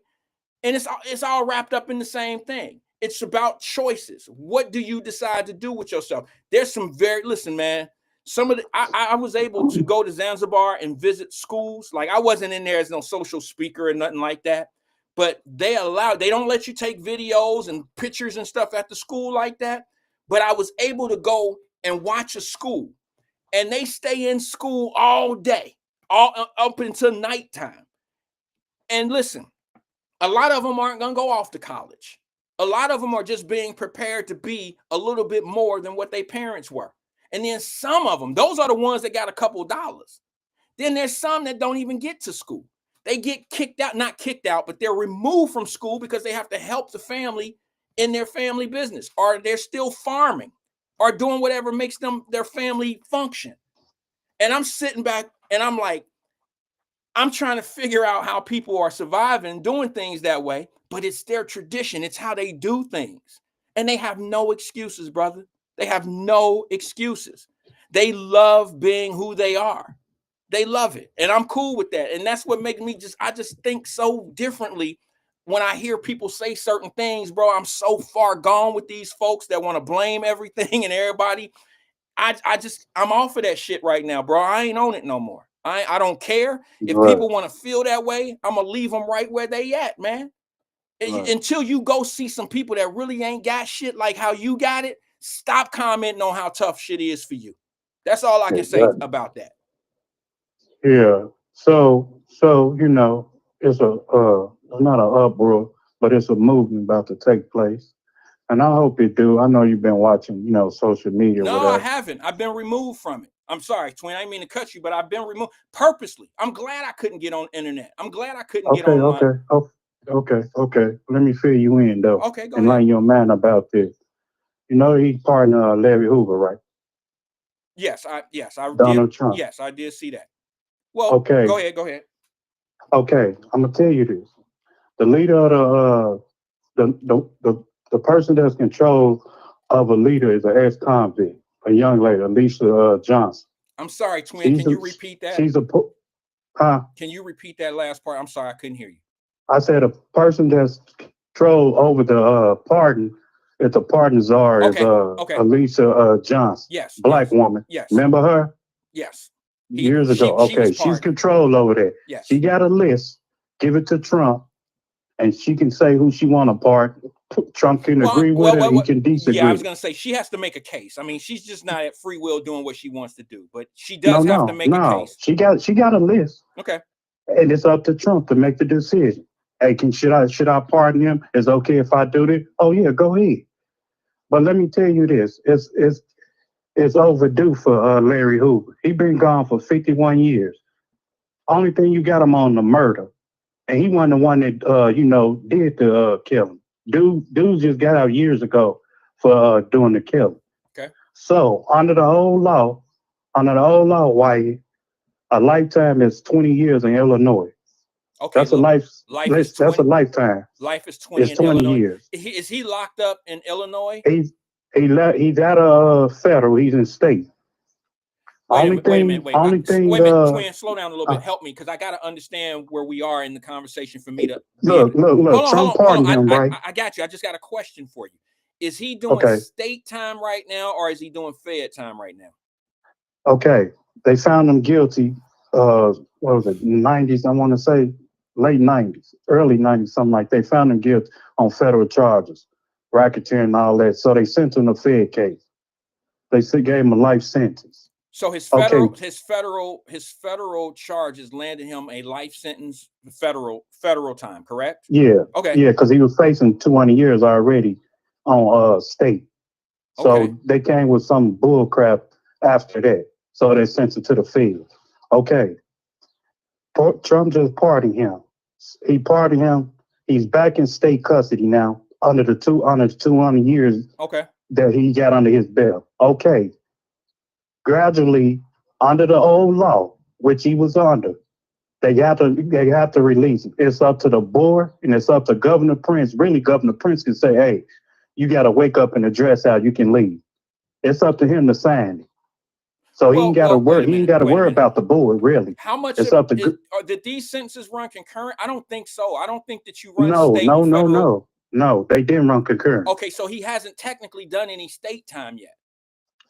He's been in the state. He's been in the state since 70-some years. So he's serving state time or federal time is what my question is to you.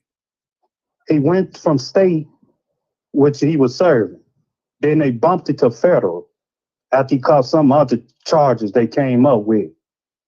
So when he doing all this dead weight this time, Trump pardoned him from his sentence off his federal cases. Right.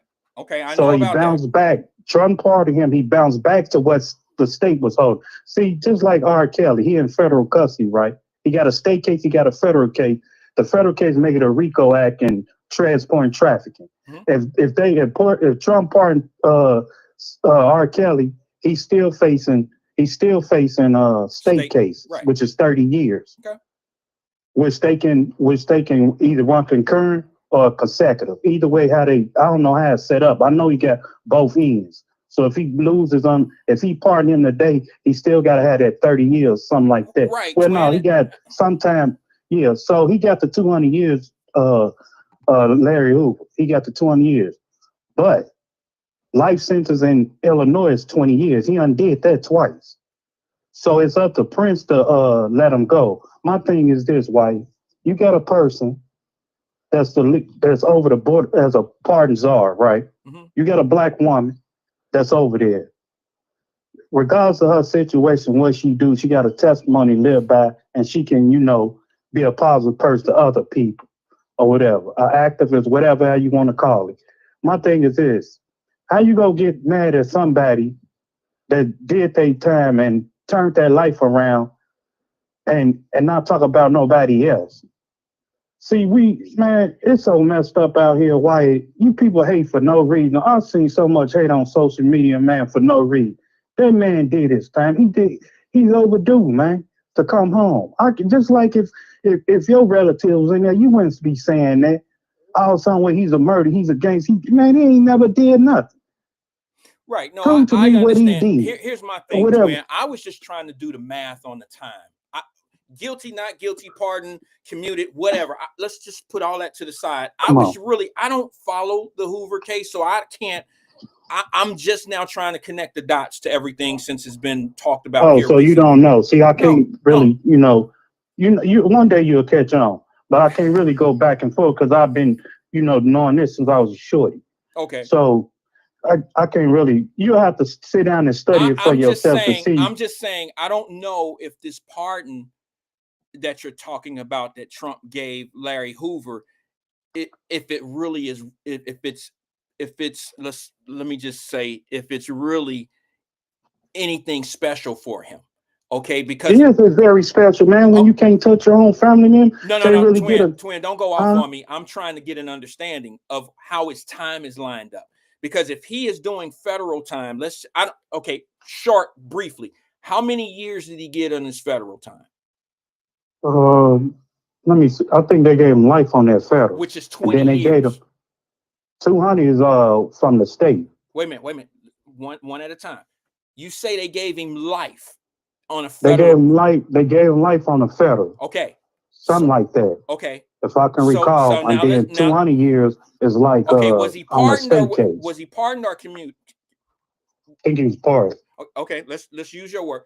I believe he was pardoned. Okay, so if he was pardoned for that, how many years did he get for state? On the state case? Yes. 200. I believe.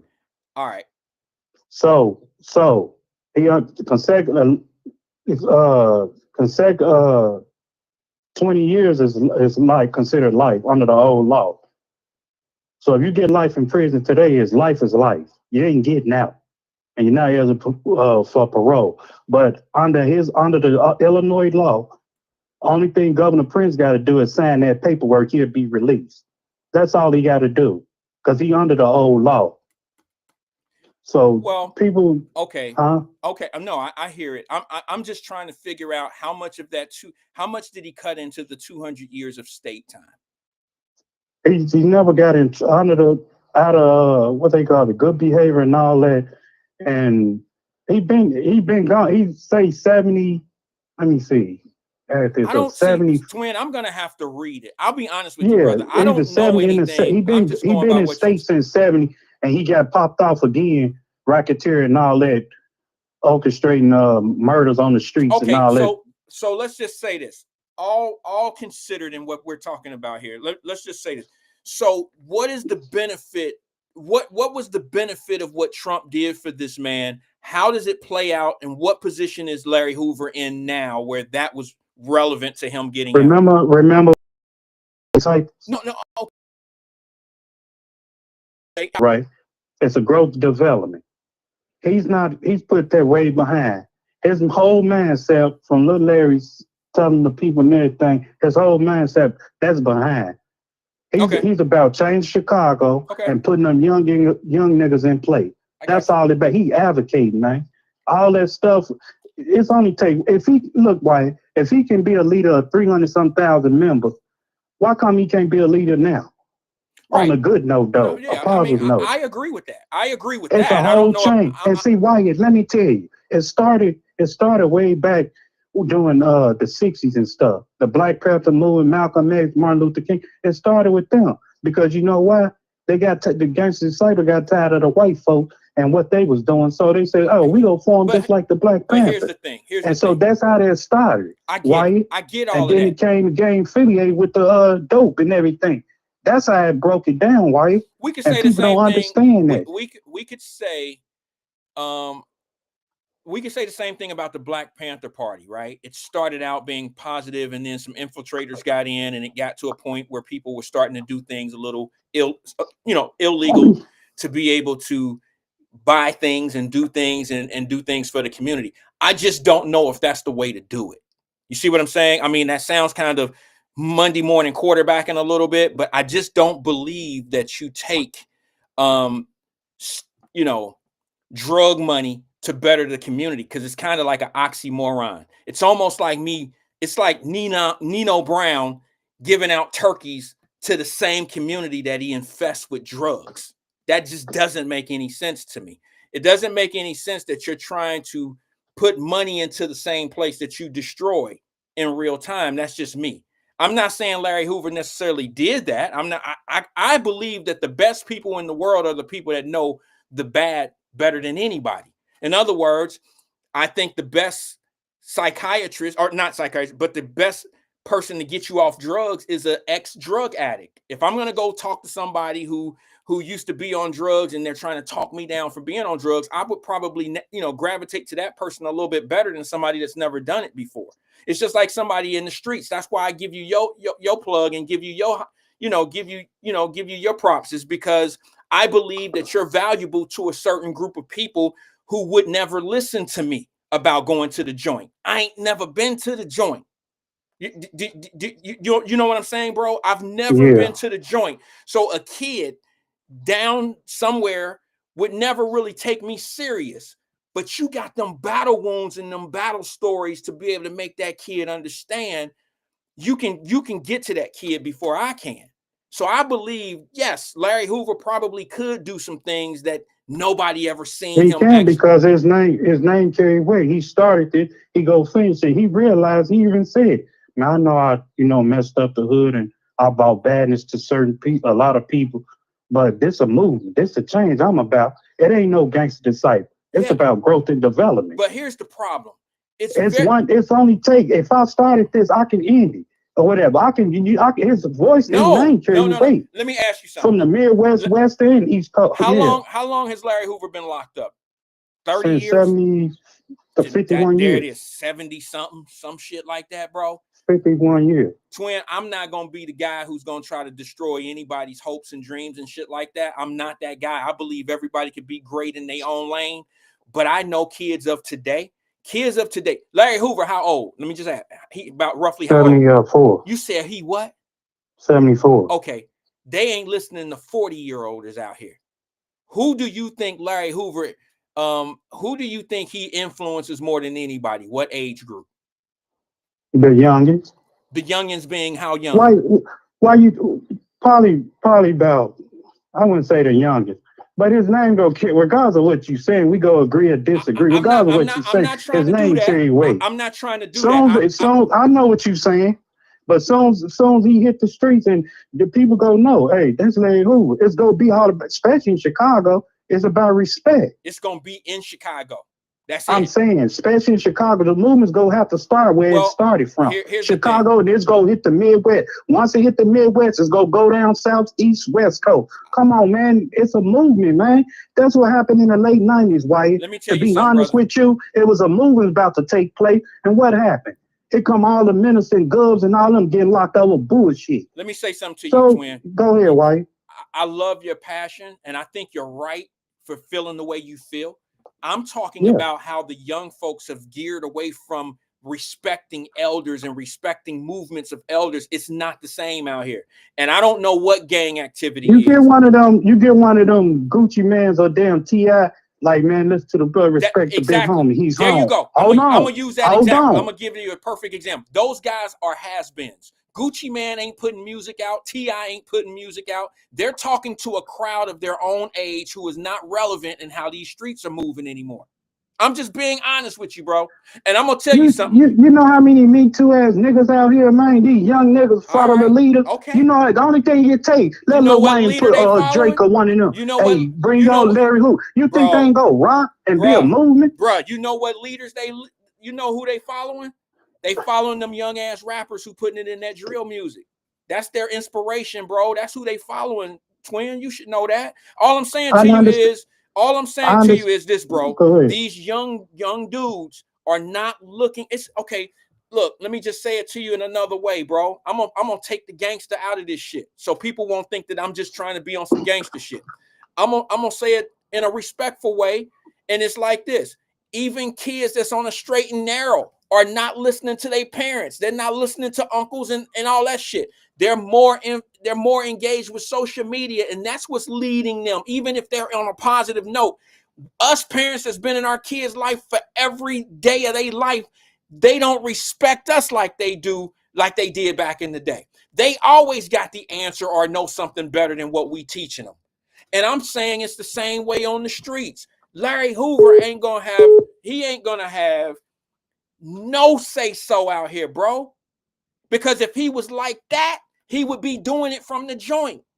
If you what really do you think he was doing from the joint? All I'm saying to you is, bro, it's what people you think he was doing from the joint, man, for his jump start in the 90s, the late 90s. What you think he was doing? Chicago ain't got better in the 90s. It ain't been better since the 90s. It's been going because down. They took the guns and Minnesota off the blocks, man. What are you talking about? In the late 90s, man, stop playing. All this stuff. Look, listen here, man. Listen, I'm gonna tell you this, Wyatt. Man, before anything would have jumped off this drill moves and all this bogus killing they doing these youngs, that shit would have been a violation across the board. So don't give me that, man. They did that on purpose. I don't care all what you say. I'm saying what I'm saying. I hear what you're saying. We can agree or disagree. No. I agree Go with ahead. you. But here's what happens. Here's what happens. Just like in any other greed, okay? It's like anything else, bro. It's like anybody that had a certain love for Larry Hoover or anybody on the streets who was moving something. Once they get locked up and they in a certain position, somebody out here in these streets gonna take that greed and do things their way.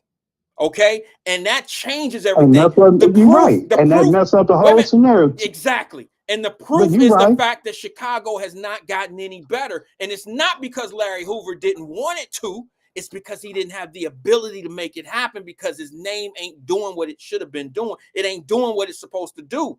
That's what I'm just trying to tell you. If he get out, fine. That's cool. If he get out, it is what it is, bro. I'm just telling you that it's just like any other last gangster.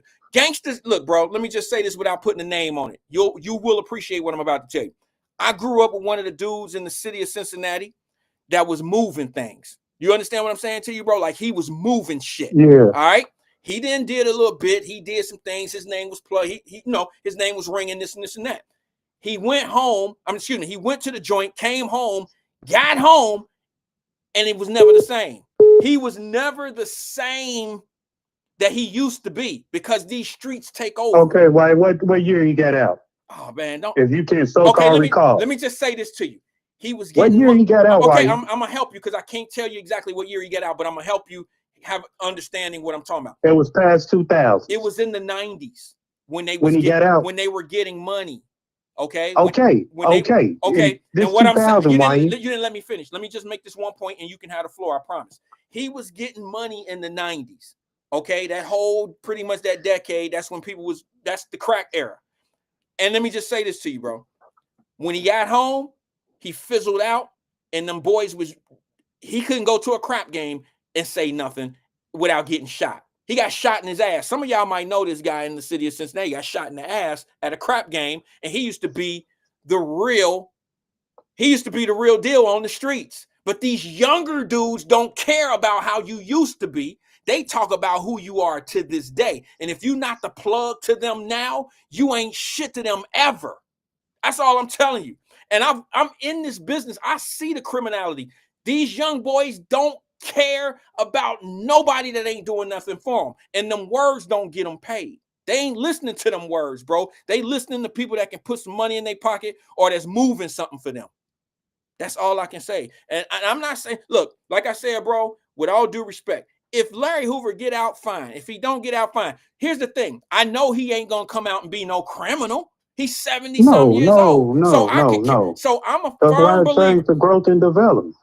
Okay, let's but say it could be a movement in a positive speak in Chicago. Okay, I know that. Let's say his name go carry weight like he used to. He ain't gonna be on no, dummy mission. Right. He's and like, hey, if he don't go, they don't want to listen. That's on him. I tried to teach him about the growth, develop, divine 9. Let's go. 7-4. Let's go. Let me show you how. Let me show you how some of these young folks think. It ain't smart, but this is how they think. You gotta be careful showing young folks that you was a bad motherfucker back in your day, because what you survived, they may not be able to survive, twin. Do you understand what I'm saying? Because they so stupid, they'll say some shit to you like, well, you did it. You survived it. So if you can stand up here, if Larry Hoover did 30 years in the joint and he's standing here in front of us, I could do 30 in the joint and come back and do what he's doing. That's you see what they doing, making it comfortable for them to wife. You see how they making it comfortable for them to come to the joint? Yes. That's design. They recruiting their ass with a cell phone and barbecue grill. Bro, that's you design. See that? I've been trying to tell y'all on this man, I seen my cousin the other day, man, like last year on the barbecue. Man, I had no barbecue when I went to the joint. I was like, man, this is crazy. Hey, bro, I watched the video the other day that was sent, you know, it was probably last night. Matter of fact, I was watching videos pretty much once I hit, you know, the United States. I had a layover in New York. I was watching videos probably for about 4 hours. I almost stayed in New York last night, but I was watching all these videos. They got videos of dudes in the joint showing people how to cook. This is on Tuesdays. I think I've on Tuesdays, we we use the grill to do the and Taco Tuesday. I mean, I'm like, they spread out these burritos guys and act all. like they at a family reunion, or this shit is not jail. Like it's too.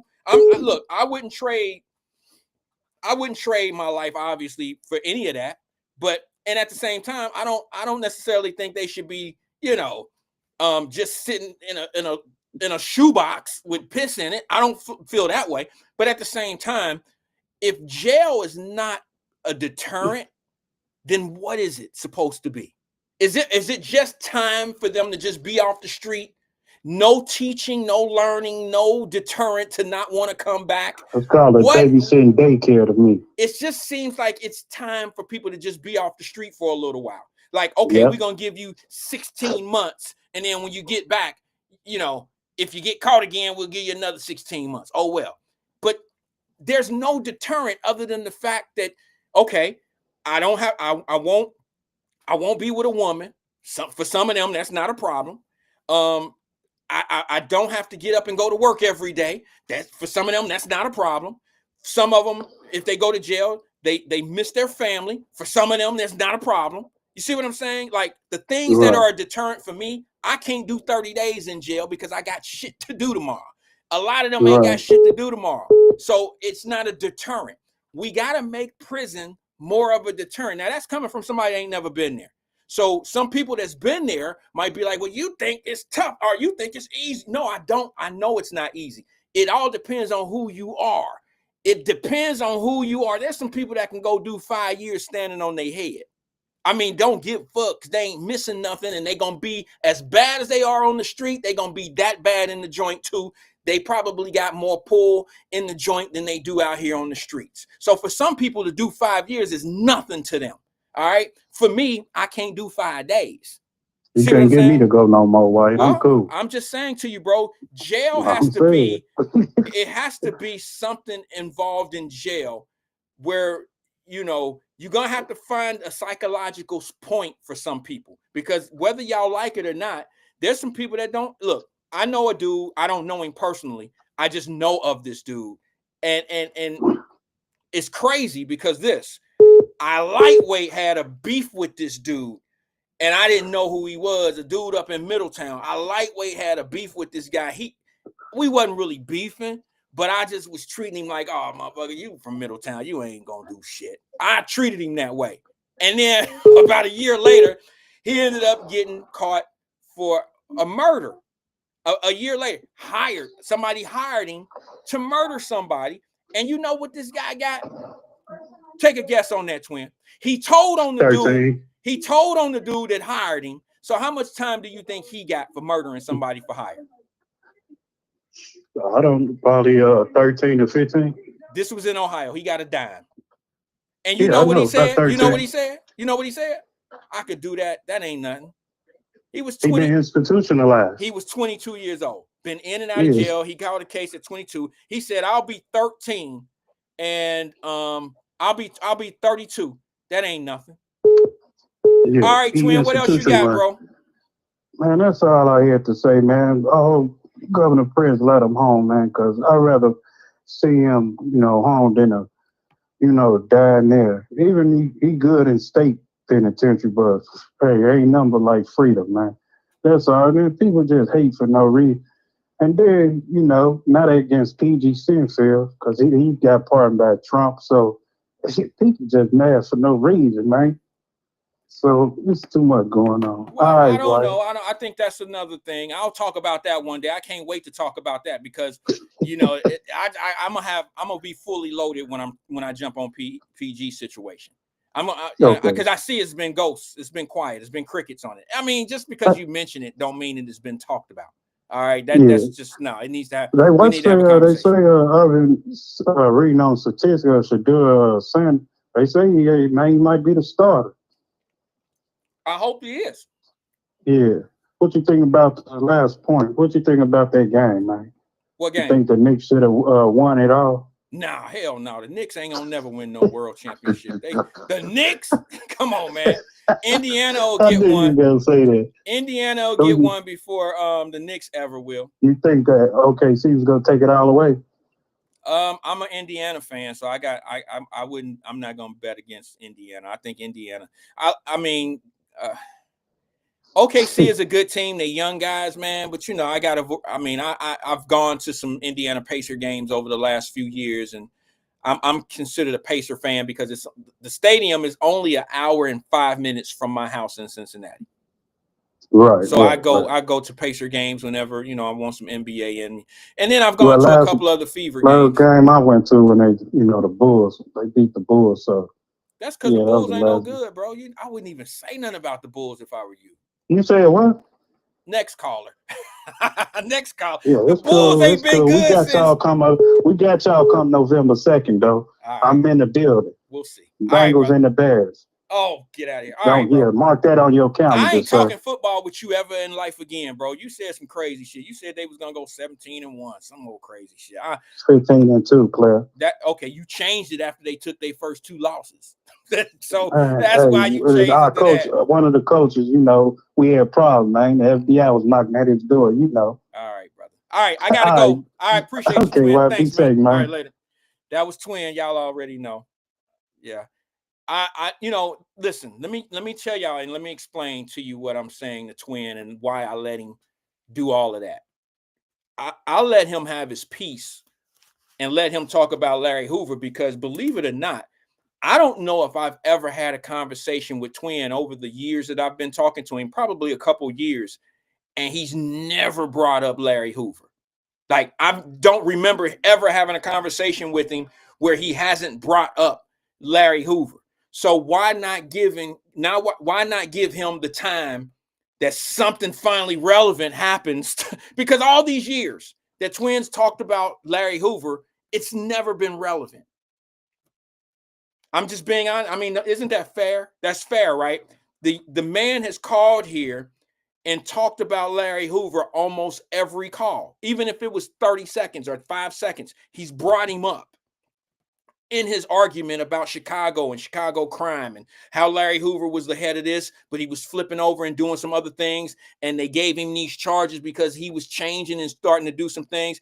Now, the reason why I never really had a long drawn out conversation with Twin about Larry Hoover is because me personally, am not a fan of people who destroy communities and then try to come in as Mr. Save a community.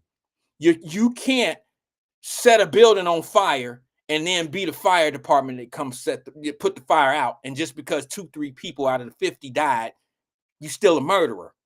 You're not a hero that you saved 48 or 47 people.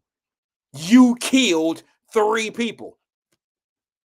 And no, I don't think a criminal is a hero when you are the problem in the community.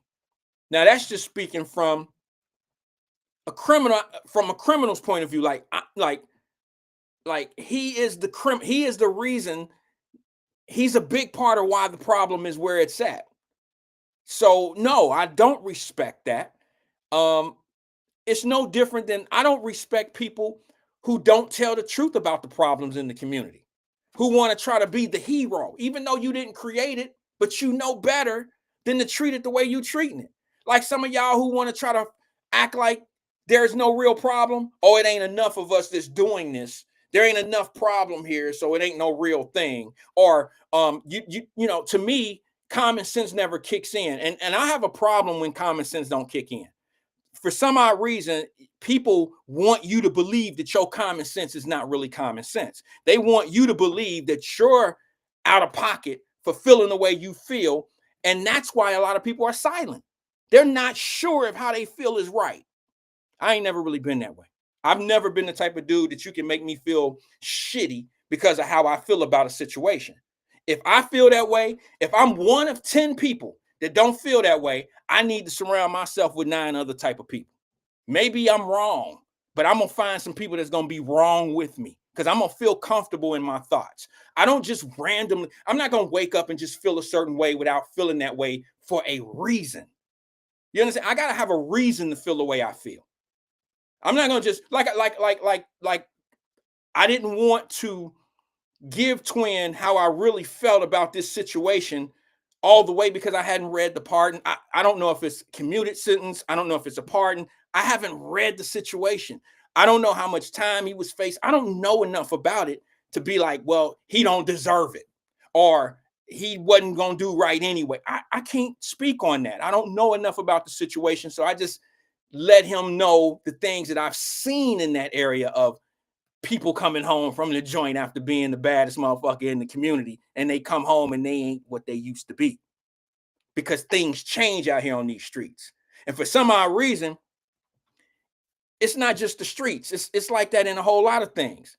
It's like, you know, it's the big man on campus syndrome. You only get so much time to be the big man on campus. 4 years later, here come another class, and there's going to be a new big man on campus. You understand? There's only a few people that stay the big man on campus for so long. LeBron James is the big man on campus in the NBA. But look at all these young dudes. By next year, there'll be another big man on campus. But LeBron had a long run. LeBron had a long run, and it's just not that way for the majority of things in life. It's just not that way. Most things have a small window. Success has a small window when it comes down to things like that.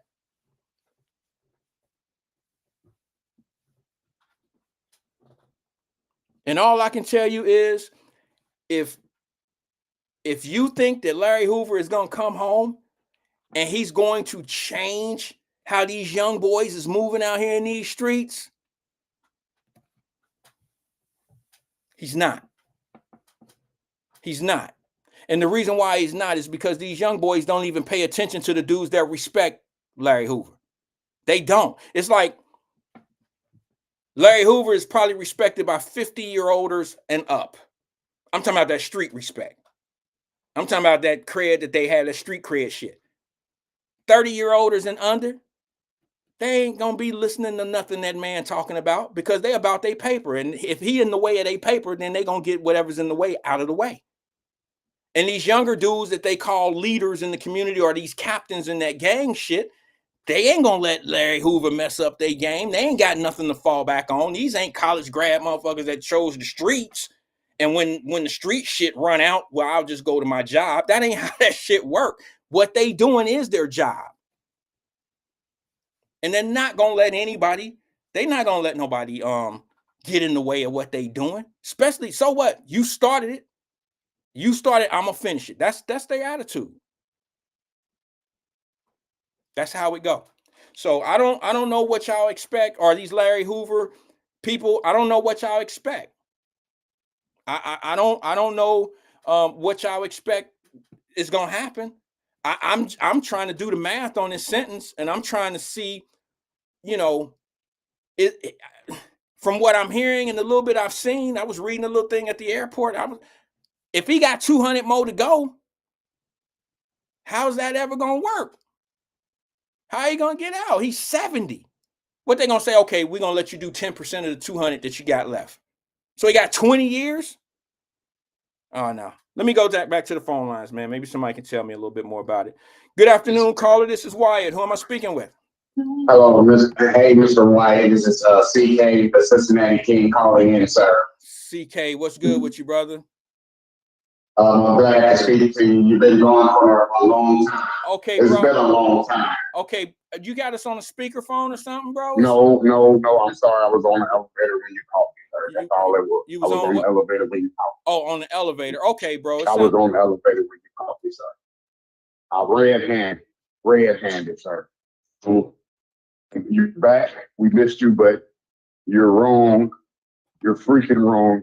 Your statement about prison was out of line, Wyatt. Okay, hold on. Freaking Repeat. out of line. Okay, I'm wrong. I heard that part, but repeat what you just said. Go ahead. Your statement about the penal system was wrong, sir. The statement about what? You cut out. I'm sorry, CK. That's the phone. I'm sorry. I was saying about the penal system. Your statement about the penal system was about wrong, the sir. penal system. Okay, the prison system. I'm wrong about that. Yeah, Where yeah, am I wrong?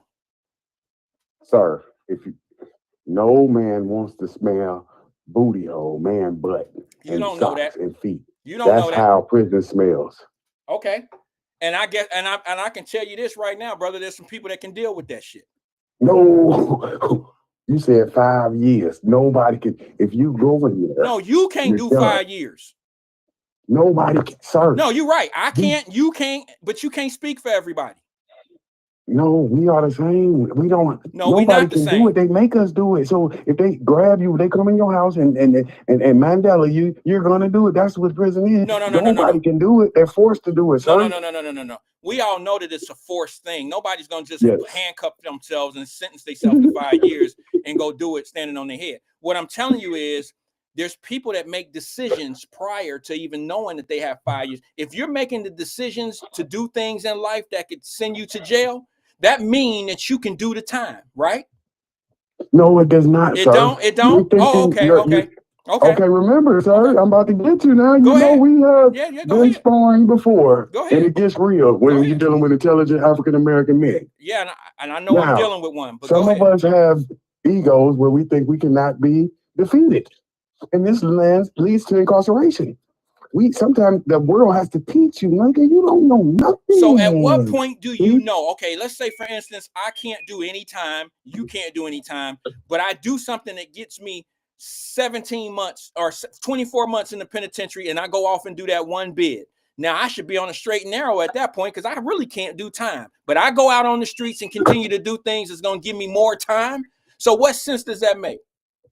This is the problem, Mr. Wyatt. Mm-hmm. There's no guarantee you make it at home from the 24 years. That 24 years could be the end of your young life. That doesn't answer the question. 24. So that's what I'm trying to tell you. That's how dangerous it is. These people have strength. We're not talking about a woman's prison. We're talking about a man's prison. Nobody can have the 5 years. You could get stabbed. You see what happened to Tory Lanez, Mr. Wyatt, while you was on vacation with your family? Tory got stabbed over 14 times in his chest, head. This happened to Tory Lanez. This is what prison is, sir. Well, don't first of all, sugarcoat it, Mr. Wyatt. First of all, do not sugarcoat it. I'm not sugarcoating it. First of all, let me just say this to you. There's dudes that come home from the penitentiary with zero incident. They might get into an argument. They might get into an argument. They might get into something with some people, about whatever and whatever. They might even get tested. But there's some people that come home without getting stabbed, shot, raped, and all that stuff. Some people just go to jail. Listen, man, jail. Look, I'm going to say it from a perspective from dealing with people that's been going to jail. I've been dealing with jail dudes 20 years of my life, okay? Yep. And I'm going to tell you right now, a lot of them understand what they're going to. Maybe not the first time, but the second and third and fourth and maybe sometime the fifth time, they understand where they're going, okay? And Mr. Wyatt, understand you are a child and they're with grown men. They're going to be abused. So where did this child come and you're going to become a predator when you turn 30. This is how the pattern goes. Okay, I can't have this type of conversation with you if you're going to create situations that are just not in all cases. You creating shit. Everybody that go to jail is not a child. Okay, everybody. You might be a freshman to the joint, but you're not a child. There's some dudes that go to jail for the first time at 22, 23, 24, 25, 30, 35, that they go for the first time then.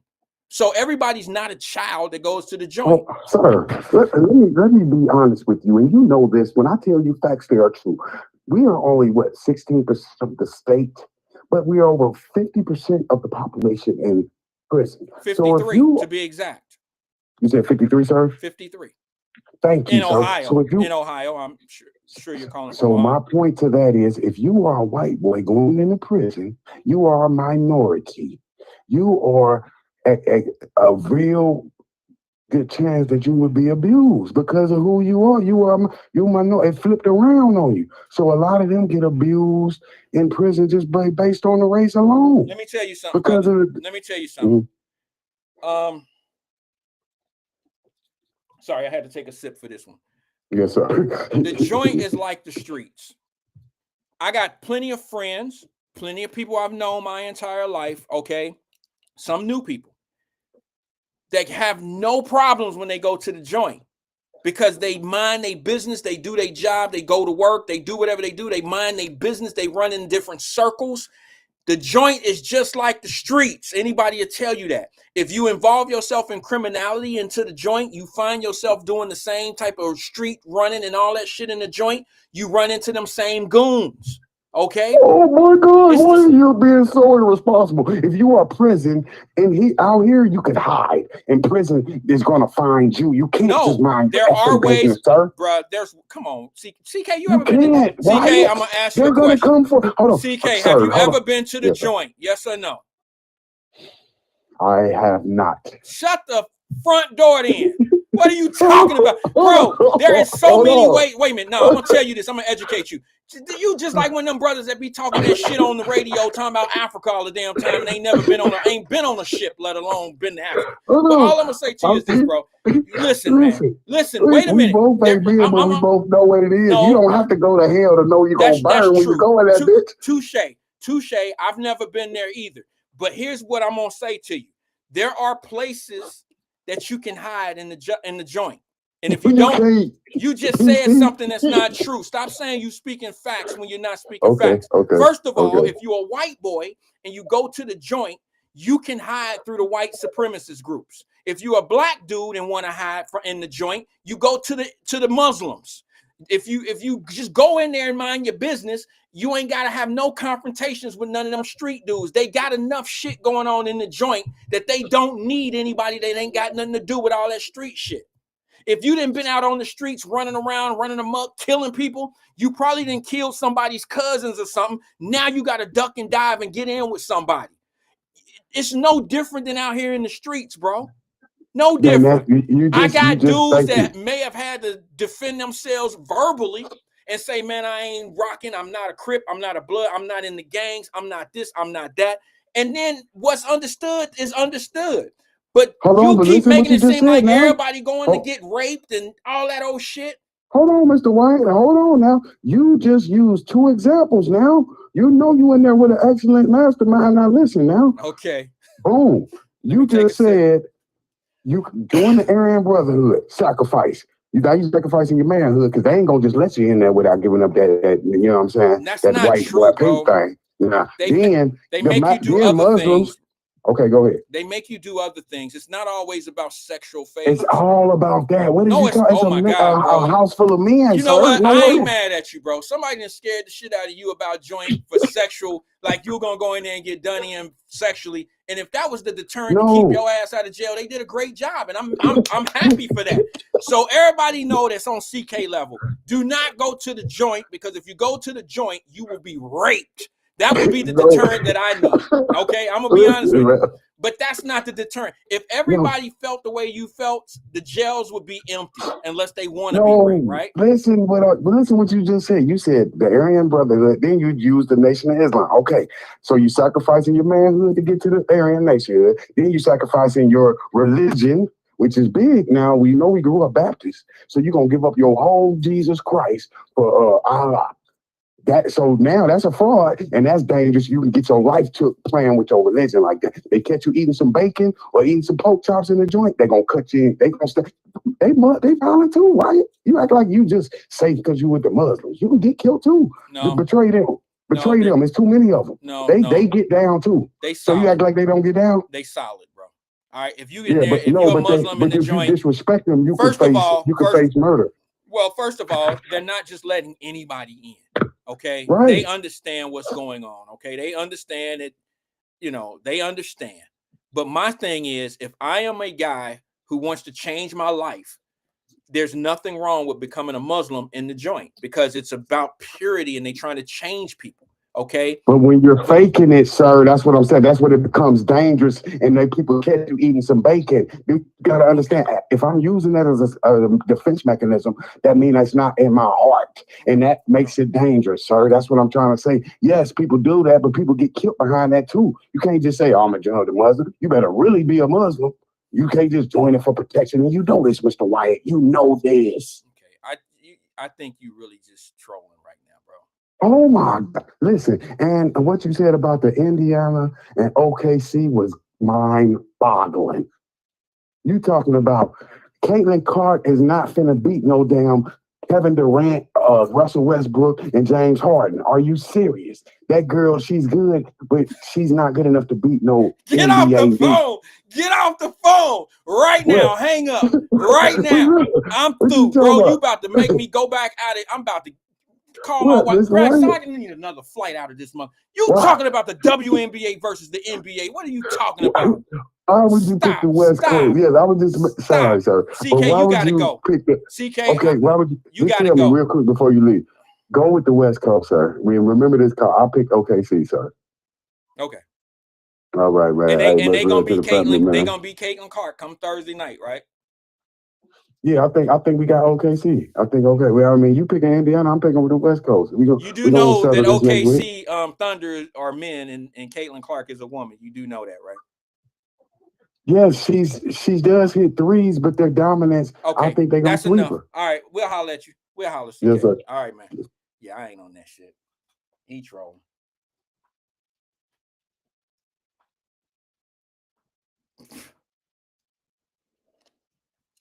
I still think CK is my boy with the boxing podcast. I think that's who that is. It's got to be.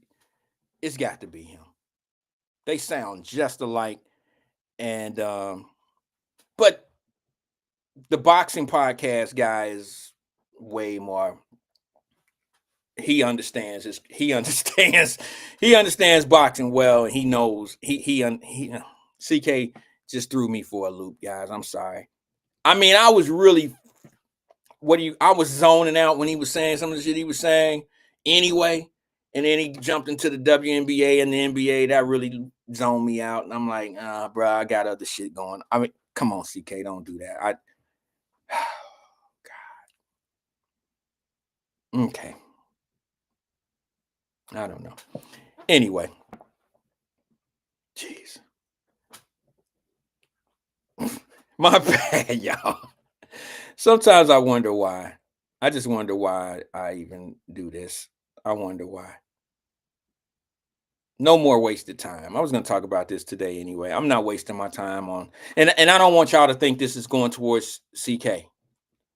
I'm not wasting my time anymore with trying to convince people what I feel is right and what I feel is wrong. I know it's a talk show. I know we've had some fun over the years, but I've had some things that I really had to think about.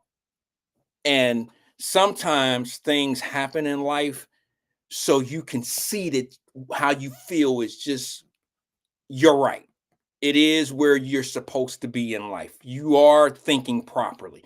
Your process has worked for you up until up in your life this long. And so why even question what you're doing? I mean, a lot of us, like, I'll say single mothers. This is how I know, and this is how a woman should know she's done a great job as a single mother, because you watch how well your kids are doing with all the things they're missing. Having not a lot of money to have great birthday parties or great Christmas things and this and this and this and that. You still a great mother, because look at what you've been able to provide and look at what you've ever been able to do. You have a son or a daughter that's not in trouble. You've been able to, maneuver and navigate through all these different things and doing it all on your own. And then you get somebody who come along and tell you how you should have been a better mother. I just, that's how I feel about a lot of things in life. That's why I put that Will Smith clip up in the Wyatt Live Messenger group, because we got a whole lot of people who try to tell us how we need to be and they're not there themselves. This is why I did shit on a situation one time, openly admitting to it. I can't stand dudes who try to raise the community but won't raise their own kids. Dr. Umar Johnson, bro, I've held my tongue on you for excuse me, no, no Diddy, but I've held my emotions, I've held my comments back. But somebody sent me a clip of Umar Johnson talking about men, and it was actually about women. And it was talking about how these women needed daddies and this and this and that. These girls, they off the hook and blah, blah, blah. And I'm saying to myself, I just watched a clip of your daughter on a split screen going off on you for never being in her life. And I seen this clip probably 3-4 weeks. It was before I went on, went on my trip.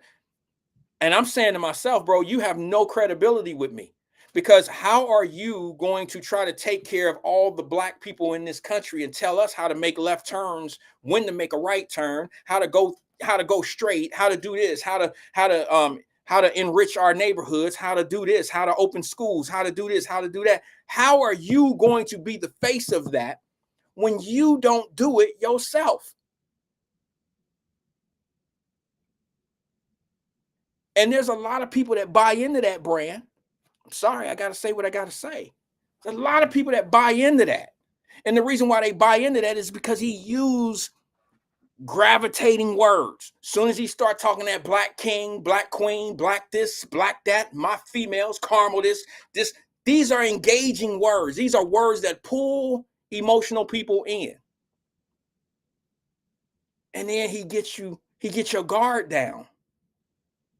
And once your guard is down, then he gets you on the black talk.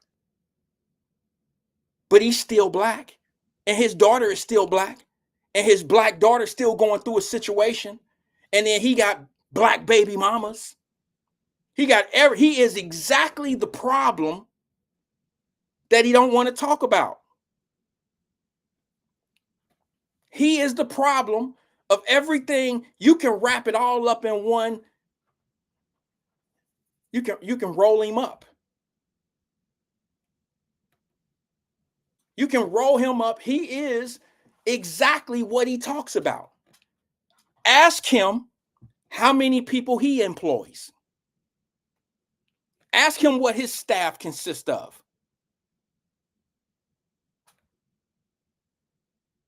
Ask him how many diapers he bought. Ask him what elementary school his daughter went to, or junior high or high school, or what university she's going to, or what business he's leaving behind for his children. He's always talking about generational wealth. I know these are situations and talks that we don't want to have, because these are the people that we see as leaders. And not everybody here sees that situation as a leader. I just know that we have a lot of contradictive people that seem to be running the shows a lot, that seem to be the forefronts, the talkers. And here's what I tell you about that. My grandmother always told me, some of y'all already going to know this. Some of y'all going to already know this. My grandmother, because y'all know when you get into it with people, one of the ways you know that you win in an argument is how loud, how amped up they get. They get loud. And some people really believe the louder they get, not that the conversation has changed, not that their argument has changed, but the louder the amps get, they think they win in the conversation. They think that they're winning the debate, the argument, whatever you want to call it. They think they're winning because they are saying things that have absolutely nothing to do with the argument anymore. And they shift the focus on something else pertaining to something that's emotional most times. But brother, you're not setting any examples. You talk about being a child psychiatrist, but you got crazy ass kids running around here talking crazy. You might want to use some of your skills. First, be a father. You be a father to your own child, and that child probably won't even need a psychiatrist.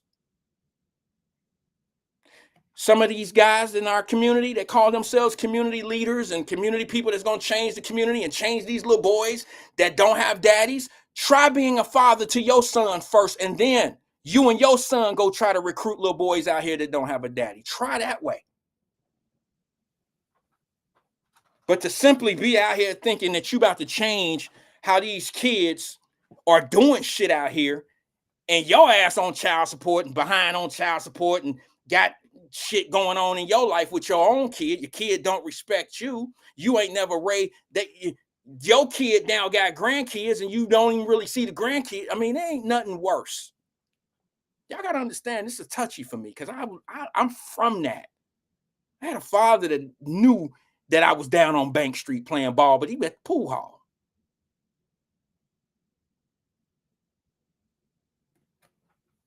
And then when they say, well, little Randy hit a home run, little Randy hit one, and that little motherfucker was running around, he made it all the way to triple, he emptied the bases. And then my father say, yeah, that's my boy. You don't even know what jersey number I wear, man. What are you talking about? You don't even know what jersey, what uniform do we wear today? What color was our jerseys?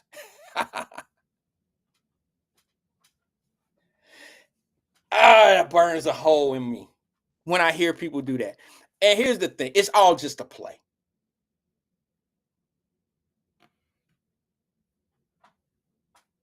It's just a play. It's just something that bothers me. I really don't go hard on people that I know I could really go hard on, like, because there's so many people that these people have fooled. And then I look like the hater, right? I look like the hater. And there's too many mothers on this platform. There's Donna right there. I'm not talking about you, Donna. All right, you know I got nothing but love for you.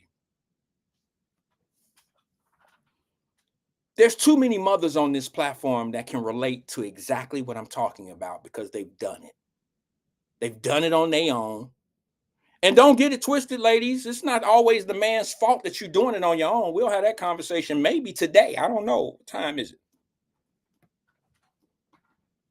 But there's too many ladies in this chat right here or on the platform right now that know exactly what I'm saying is true. That motherfucker ain't never been in his kid's life. And he over at the damn baseball field being daddy to the whole neighborhood, but he ain't daddy to his own child.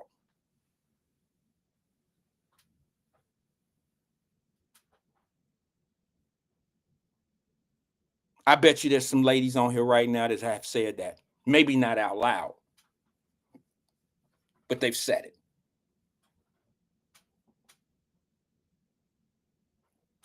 And there might be some ladies out here where there's some men that's raising their child by themselves. Now, this is probably just very, very slim chance, but I'm going to say it for programming's sake.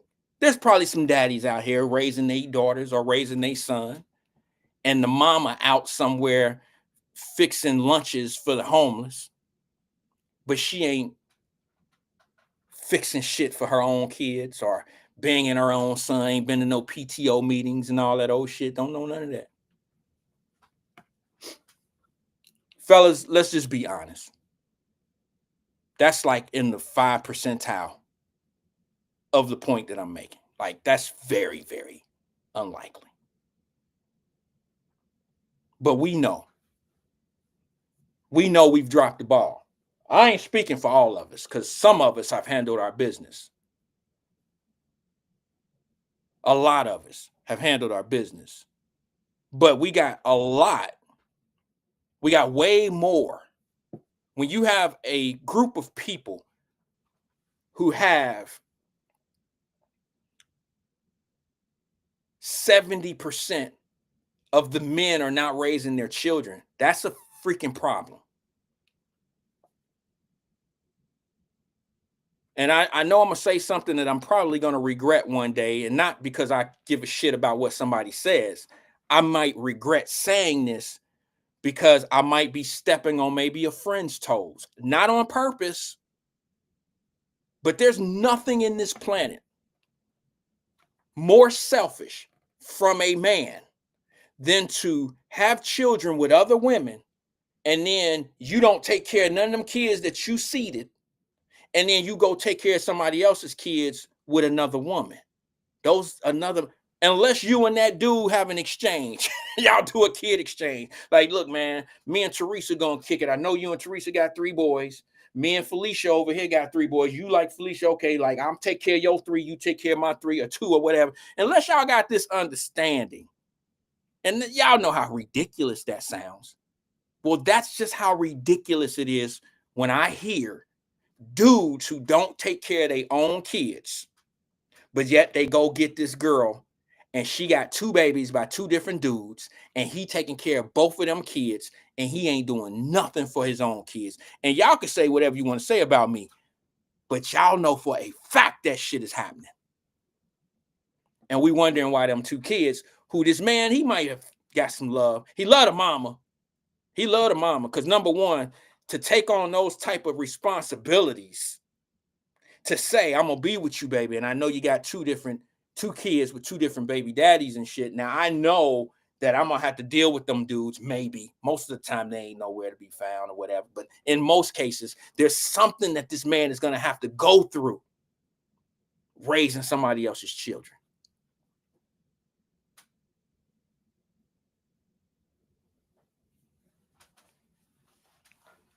And we wonder why we got our kids out here running around and they don't respect older people.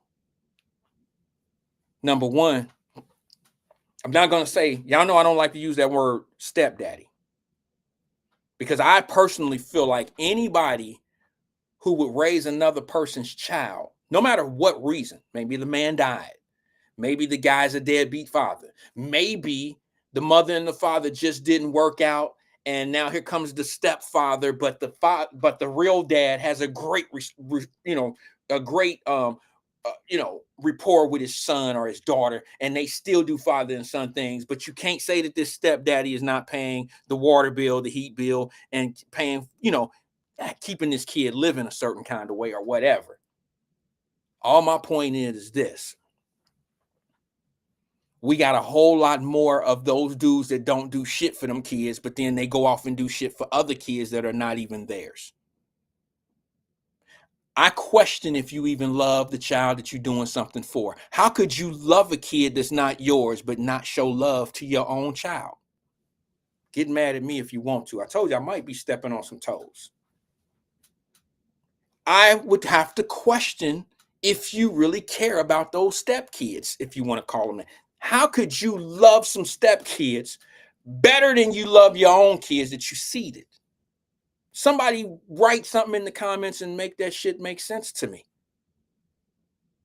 Oh, here come a dude because the mama taught that kid not to like me. It ain't up to you. A weak ass. Look, here we go again.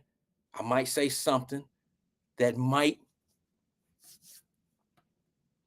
step on some toes. I don't know. I know the power of a woman. See, y'all don't fool me. Women, you guys, you all are way more powerful than men give you credit for. Here's the sad thing. Y'all know it. But since you think we don't know, you treat it as it being an unknown thing. Did that make sense to you? Since you think that men don't know how powerful you truly are, you don't treat the situations like you're very powerful. You don't do that. We already know that moms set the tones in children. Mothers set the tone in children, not the father. Even in a 2-parent household, I'm an enforcer in my house, but I'm not the one they come and talk to with certain issues. Okay? My wife sets that tone. They feel more comfortable talking to her about certain things, not just female things.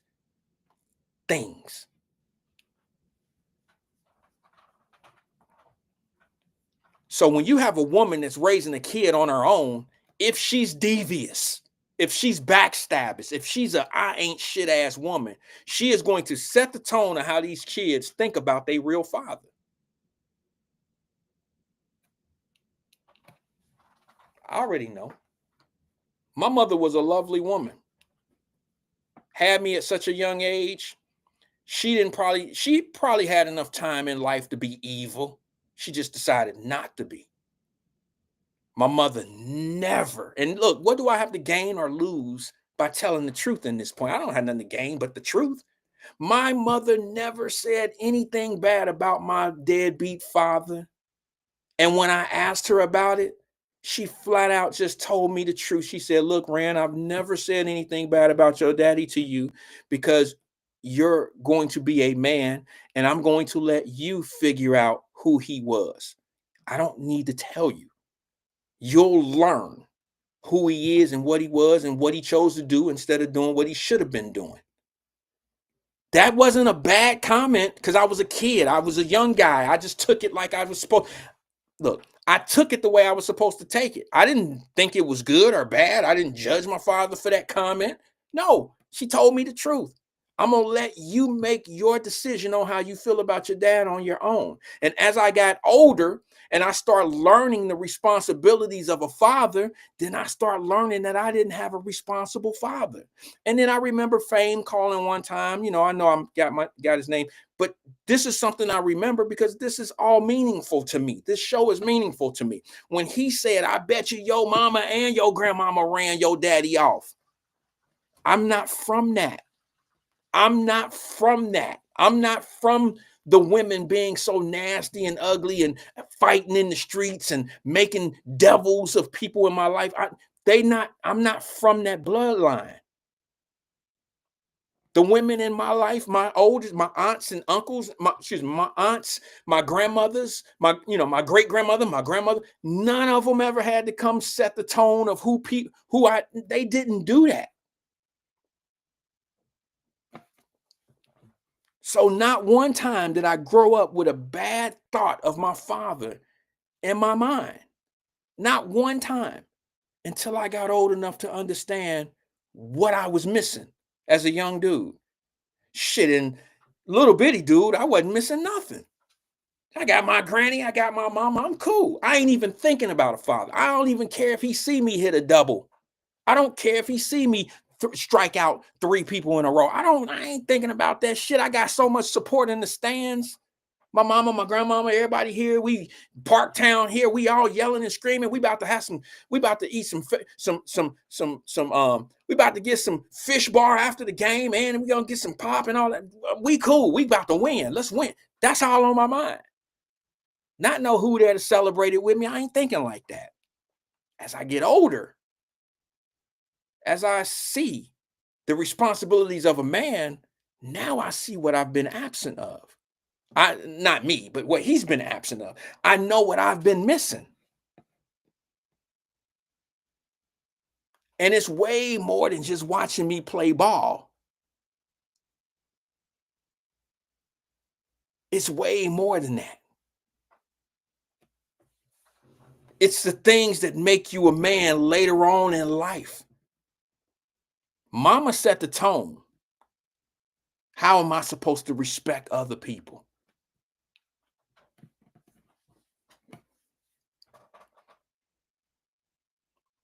But back to the nature of this point, I know how women must feel. Now the nasty, devious backdoor, your daddy ain't shit and you ain't gonna be shit ass. There's women out there like that. I get it. But for the most part, man, I've heard women tell me, my friends, I've heard women, and this is no shot at anybody because I love the people that I talk to. Anybody that I affiliate myself with, I got love for you. If I don't have no love for you, I ain't even talking about you.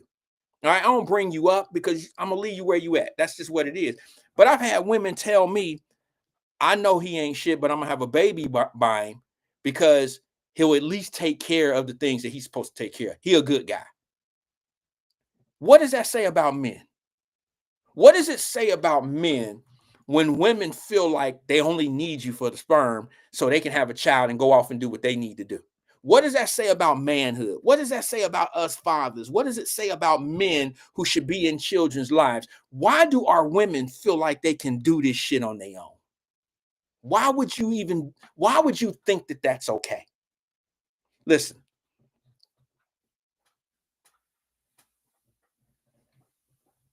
I'm gonna say something that's probably gonna be a little bit more and deeper than where I should be going with this shit.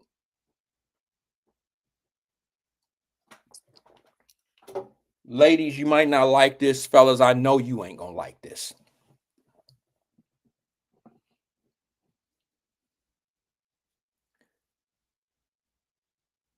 I don't have any kids out of wedlock, and I'm not trying to be Mr. Goodbar here. Lord knows that I've probably been, I didn't learn how to be a man till I was 30 years old.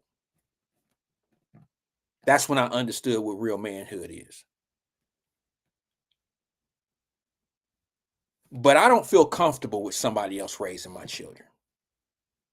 I don't feel comfortable with another man raising my daughters. I couldn't even see that shit. And if that means that I have to deal with somebody, then that's the sacrifice I made as being an adult. This ain't for everybody, okay? Because this is gonna sound real.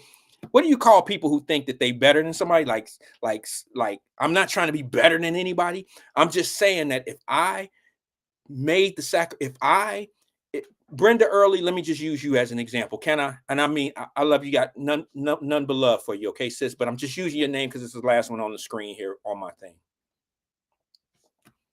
If Brenda Early and I have a baby together, me and Brenda Early gonna be together. If that mean I got Brenda, don't want to fight now. Don't want to fight.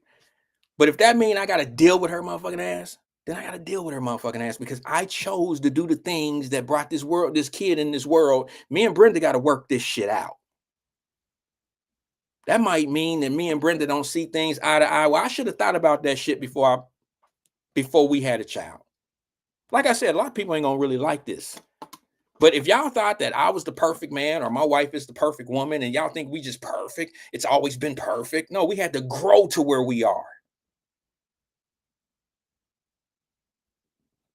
Some of us never give the child is the only thing growing in the relationship. You just met this woman, you put a baby in her, and y'all ain't got no kind of relationship. You don't even know if you like this woman, and you have a child with this woman, and now you think that this woman did you wrong by talking so bad about you. You should have known what you was dealing with before you put a baby in her. You should have known that this woman could potentially make me out to be a monster. She can make me out to somebody that I'm not.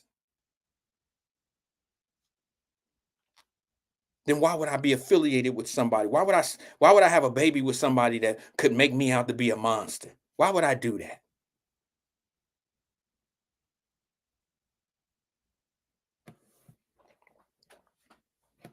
Women, you're not off the hook.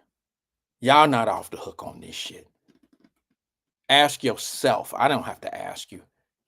Why would you have a baby with a man that you don't know?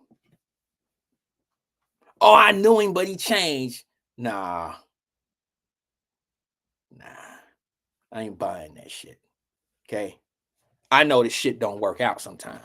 I know that things have a longer honeymoon, what do they call it? Honeymoon time than others.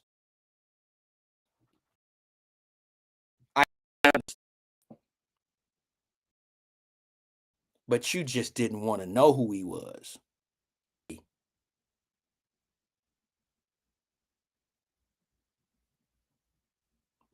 It's no different, fellas. Y'all know what it is, man. You know, we go to a club or we go somewhere and we meet a woman. She ain't who she really is. Show me a woman that go to the club being herself. Oh, don't make me do it. Show me somebody that go to the club or go somewhere that she knows she about to get chosen and she going in there just representing herself to the fullest. She ain't gonna sit down. Look, you ain't gonna sit there and talk to her and she about to tell you her motherfucking problems. Ask yourself, ladies, if you sat down at a table at a spot and you got chose by this dude and he came over and y'all start talking and you said my favorite singer is Patti LaBelle, my favorite singer is Luther Vandross. Okay, y'all like music. Okay, you got things in common.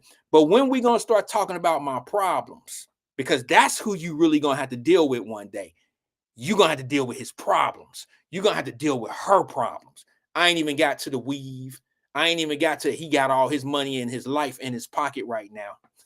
That ain't his car out there. He live with his mama. You his next come up. I ain't going to get there yet. Brenda said, don't be telling my business. Sorry, Brenda. The cat's out the bag, baby. I'm just saying, people create their own problems and then got all these motherfucking excuses of why they where they at when you ain't figured out nothing. If I go to school one day and say for instance, my daughter is in the 1st grade and I show up at school one day and they say, Mr. Wyatt, your daughter is great at math, great at reading, and great at science. After the first day of school today, we're going to promote her to the 5th grade. No, you're not. You're going to have to show me she's 5th grade ready.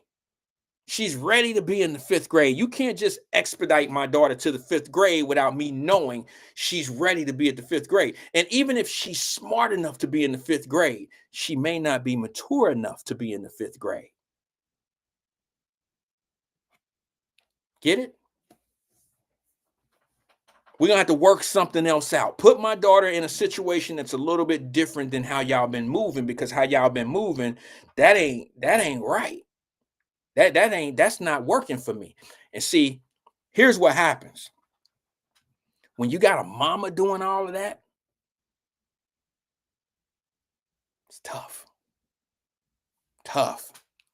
And then a lot of people ain't going to admit this. And I feel comfortable saying this because my mama was one of those mamas, 14 years old when she had me. Actually, she conceived me at 14, had me at 15. She's sitting up in Taft High School pregnant in a motherfucker with me. I went to Taft. See, they be like, why that shit ain't funny. I went to Taft. Nigga, I was in the 11th grade, wasn't born yet. I went to Taft. But anyway.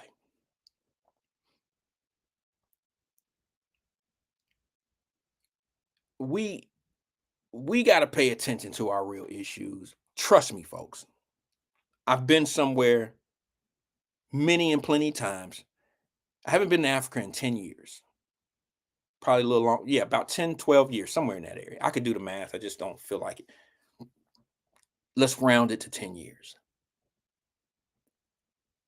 And I've seen people that don't complain, they don't have the same thing to fall back on.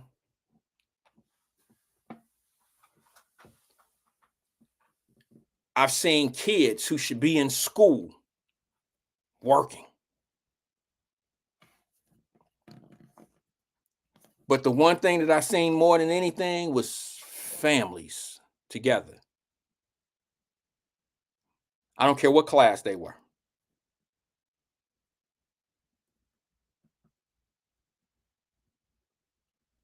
I seen a father working with his children, mother taking care of the home, and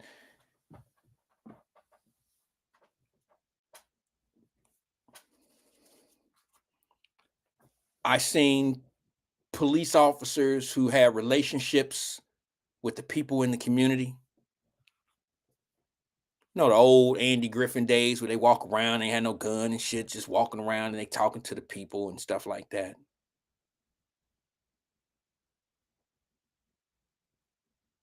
It wasn't just swimming pool and beaches and pina coladas and shit like that. I was there on a business trip that turned into a vacation. I wasn't going to Africa without taking my family. I wasn't doing that.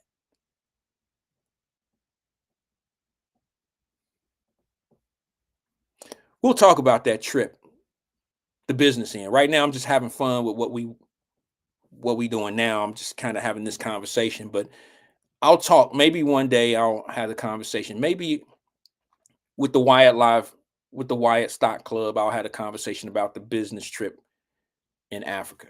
Well, it wasn't really in Africa, to be honest with you. I ended up in Africa. The business trip was somewhere else, but I'll wind all that up because some people wanted to know what that was. I got some guys that I've had an opportunity to do business with over the years, and we kind of strategically partnered up on some things, and I'll talk about it one day, just not today. Everything's not done, and I don't really jinx myself, so to speak, when it comes down to things I'm doing personally in my business. That all being said,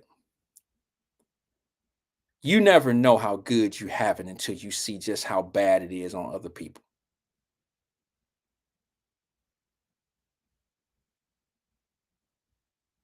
You never know how good you have it until somebody wants your shoes.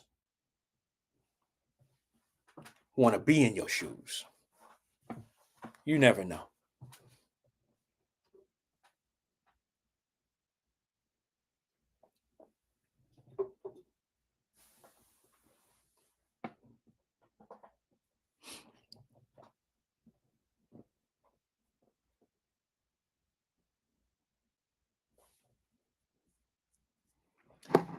I'm going to tell you one thing that I learned while in Africa is that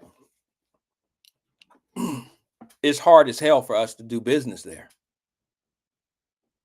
As a Black American or a Black person, they ain't on that shit, that Black shit. They will say something to you like, their businesses can't have any ownership. Okay, let me rephrase that. Businesses in Africa, at least the portions that I had been by, and this is kind of like this is a rule, a law there.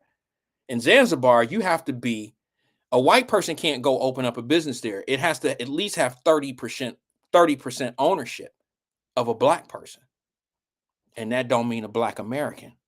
That's a homegrown African, Black African.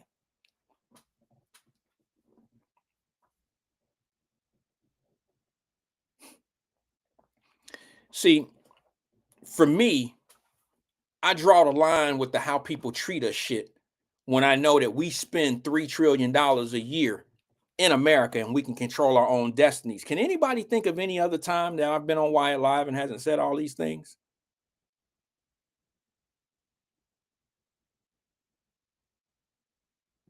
And then when we say that somebody's stopping us or holding us back from doing this and this and that, and I say, but wait a minute, you have everybody in charge that you need to be in charge to do what you need to do. So explain to me why these things are not happening the way you need them to happen. And I'm not suggesting that they don't. There aren't obstacles, but I need you to look at who's the actual obstacle. I shouldn't say it this way, but I'm going to say it. I was listening to a platform that had started out, and this is not political, but it comes from a political, it comes from this is people trying to keep people in a certain way of thinking. And I don't want to make this about Joe Biden or Trump, but I want you to understand how people manipulate conversations. I see it I see it coming a mile away. One of the things that I used to advocate for on this platform was energy. You got to have energy.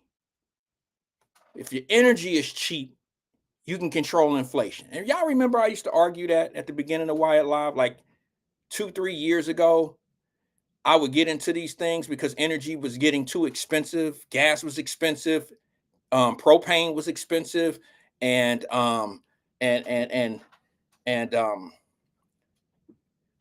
what else? We were talking, it was gas, propane, and I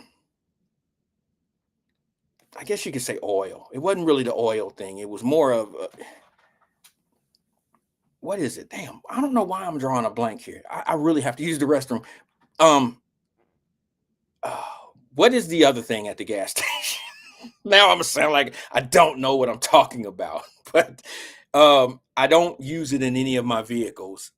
Somebody help me with it. You have gas and you have what at the gas station? Gas and what else? Don't say oil, please. Gas and you have, what do they put in the trucks? This is freaking ridiculous that I can't even think of what it is.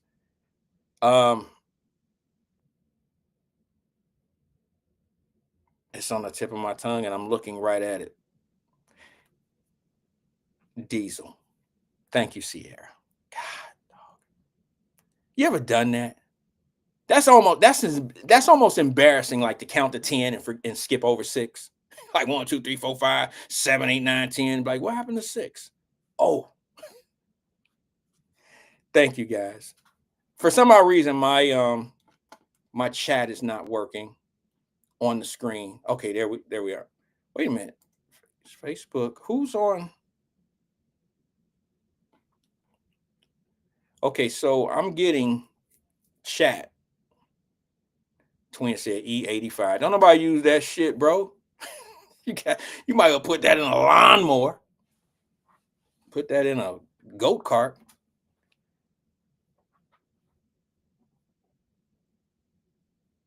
But anyway, I was talking about how, thank you, Preston and guys over there. Thank you, Mama Birch. I was talking about how energy was so expensive that it can control a lot. And then I remember people saying that the president don't control. And this is, I get it. The president don't control the price of gas. No, he does not. And I've always said the president don't control the price of gas, but his policies can control how gas companies price their gas.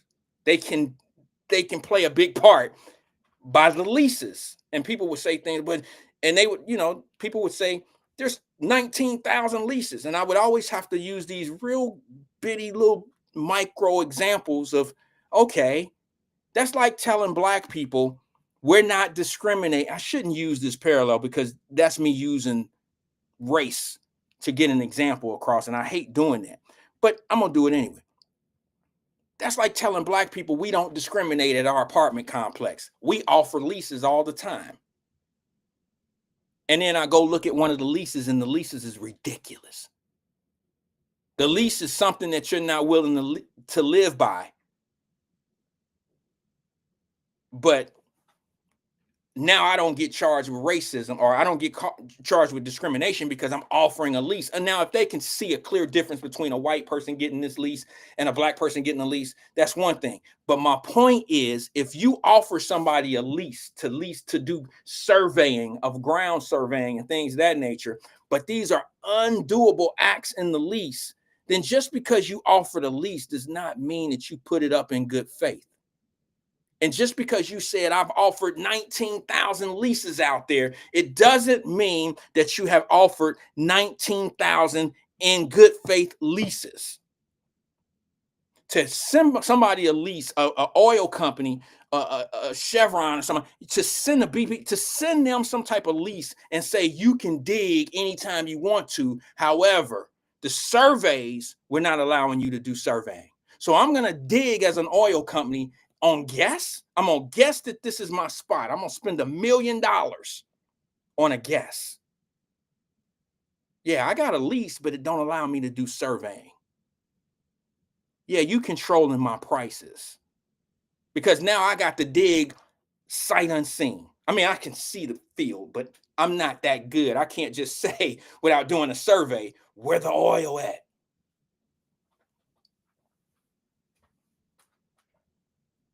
I had those arguments with people on this platform.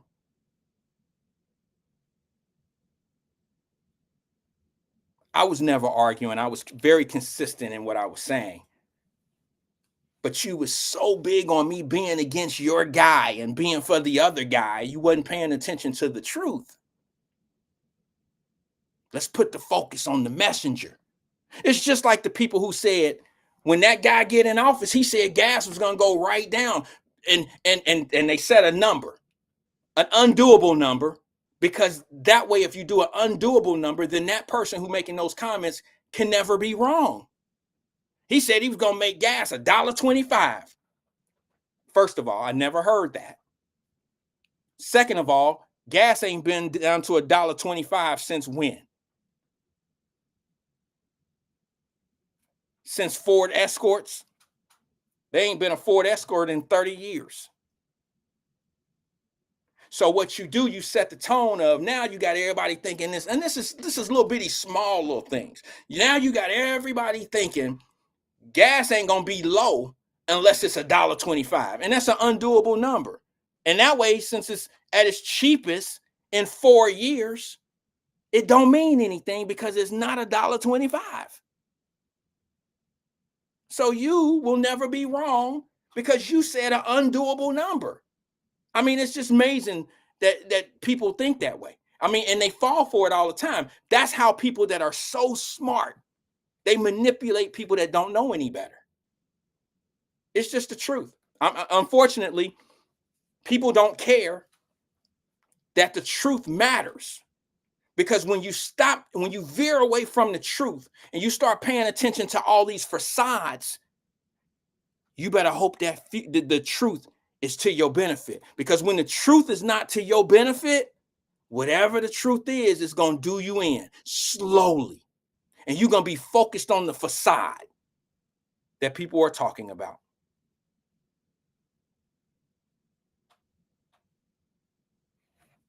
It's amazing to me that we do that shit all the time. You got things going on right now before your eyes that you can't even congratulate because you want to hate somebody so bad and want to be on a losing winning team. You don't care. It's like the people who, y'all know this. You didn't see somebody hit a 3-point jumper,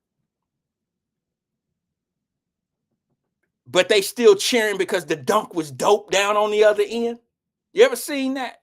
You ever seen the brother come down the middle of the lane and dunk on the whole squad? Boom, and the gym go crazy and everybody screaming. They fixated on what just happened. They love that he dunked on the whole team. The look is what won the moment. But then here come the guys on the opposite team coming down here, and he put a 3-pointer up. You still high-fiving and clapping off the dunk that you made. However, the other team just scored a 3-pointer. You look good on the dunk, but what's more valuable, the dunk or the 3-pointer?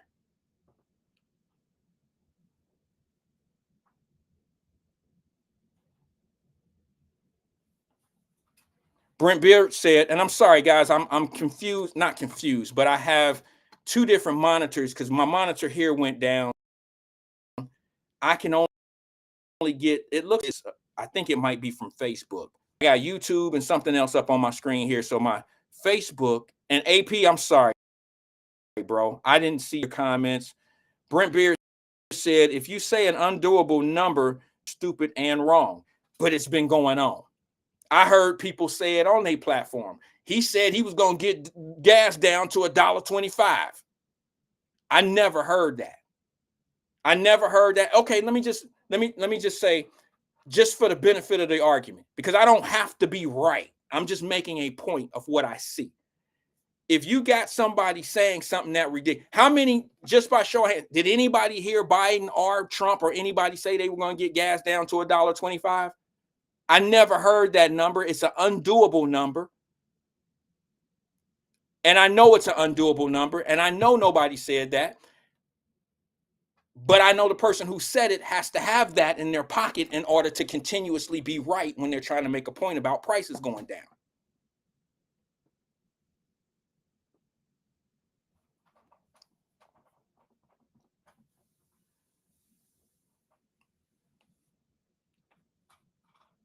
I remember one time my daddy said he was going to bring me some money over to the house when I was a young man.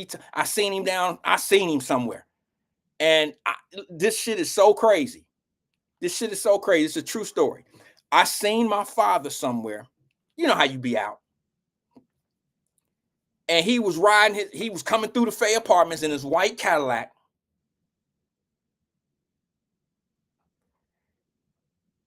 And I was riding my bike. And I hear this horn. I turn around. It's my father. I'm sure he probably had a little dip or a little girl or some shit up in the Fay Apartment. I don't know. Maybe his partner up there. Maybe his lick was up there. I don't know. He pulled me. I pull over. He come over. What's up, Rand? I say, hey, daddy. I hadn't seen him in a while. And he was like, it was summertime. And he was like, I'm going to tell your mama I'm going to be over there. I'm going to bring you something over so you can get you some school clothes. I said, okay, I'm going to let her know. Now, I'm one of them kids that believe my daddy. I believe whatever you tell me. Guess what? Y'all already know what I'm about to say. My daddy never came with no damn school clothes. He never came with no money, with no school clothes. I ran home. I stopped going from where I was going, turned my bike around and went all the way back over on Williamsburg to tell my mama that I just ran into my daddy. He said he about to bring us some money so I can get me some school clothes this year. I was so hyped and so happy. What was I, 9, 10 years old. I was so happy.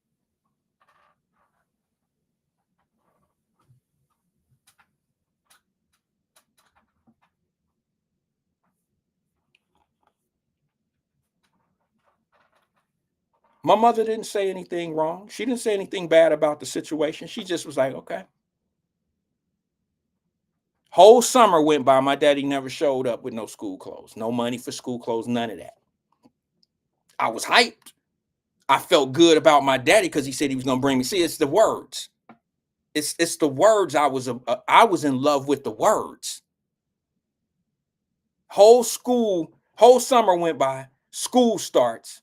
My mom and my grandmama took me down to Mac Albans. My grandmother worked there, so she got a discount. And I'm still waiting for my daddy to bring me some money for some school clothes.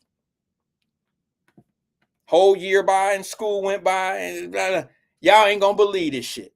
I was like 11 years old. Almost the same situation. I'm sitting out on Williamsburg. We outside playing football because we played football right outside my door. That was the football field on Williamsburg. It's 2 years later. My daddy come down the street and he's pulled over and come to the house. Called me over to the car and gave me $200. 2 $100 bills. That was my school clothes from 2 years ago. I'm the age that I am to this day and can remember the one thing that my father ever did for me at the age of 11.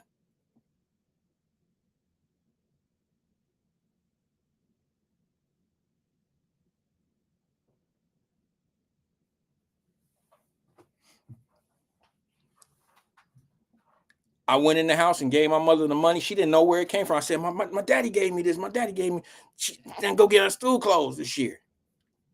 I was so proud. I forgot about the 2 years that I felt so fucked up about that he ain't do. I ain't say nothing, but I was feeling a certain kind of way about it. He made a 2-year gap up in one visit. I'm not, it's still my father. Took the money into the house. My mother took that money and said, she didn't say nothing bad. She just took it like, okay, well, we'll go tomorrow and get you some school clothes. She didn't even go outside to tell him thank you. My mother bad for that, huh? The one thing that this dude do for me, my mother's supposed to go outside. Now, I'm a grown man now. I can say this. I wasn't thinking that back when I was a kid. I was thinking something was wrong with my mama not going out there to say thank you. As a grown ass man, I'm wondering why my mama didn't go cuss his ass out.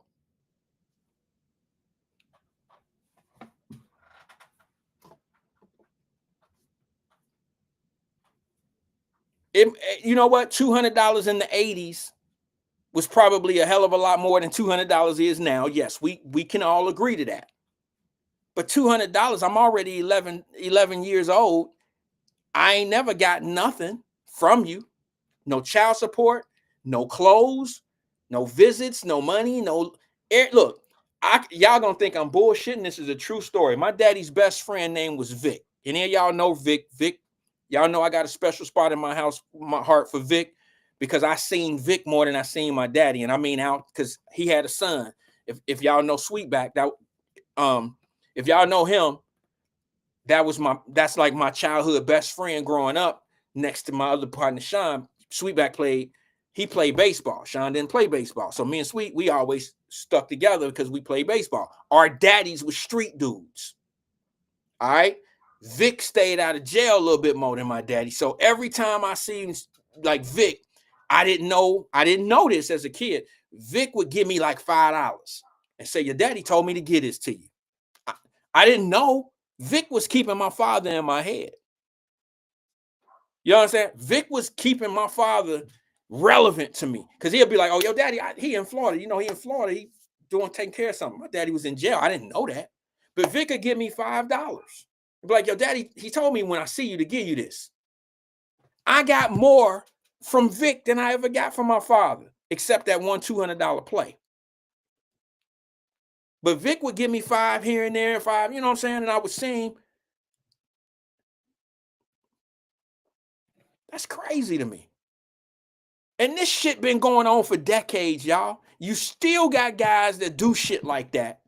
And you still got little boys running around at 7 and 8 and 9 and 10 years old, and they daddies don't give a shit about how their kids out here moving.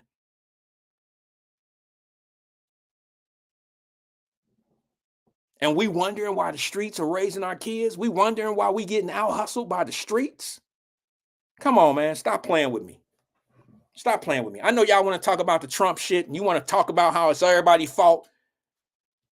It's the community's fault. It's the people who produce people who have to do other things other than the right thing. I know you want it to be Biden's fault. You want it to be all these politicians' fault. It's not. It's fault by choice. Say what you want to say. Feel how you want to feel. I made my choices in life. I'm prospering from the choices I made in life. I am not going to try to convince you that the choices that you're making in life are wrong. I don't even care anymore. I listen to how some people talk about these situations and they be so far off and they ain't even lived the way. They be from 2-parent homes. They be from different situations. You got people in these streets that's out here justifying how these little boys running around with guns and shit. They don't have a kid running around with guns. They ain't never lost a child to the streets. They kids on their way to universities and they think that you just dumb and a loser and they feel sorry for you. That's why they continuously support that type of behavior. Because they think that you had a bad break. That's all. And that's not always the case. I had friends from every walks. And I'm talking about from down the way. I'm talking about I had kids that was about that book, friends that was about the books. You can see the difference in them today. Even to this day.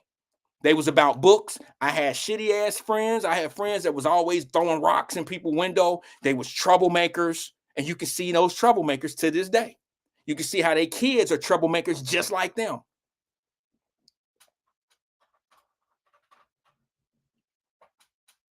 And then I could see the one I knew. Look, everybody know, you know who your kid is. If your kid gravitate to the streets, you know you got a street kid, right? That's just how it go. You can tell me I don't know what I'm talking about all you want to. I'm from it. I chose not to be a street dude. Streets wasn't for me. That don't mean I don't know about the streets. It's just I chose to do something different. Just like my other friends chose to do the streets. Then I got other friends that chose not to do. They chose entertainment. Some chose sports. Everybody got a choice. It's what you choose to do. Your choices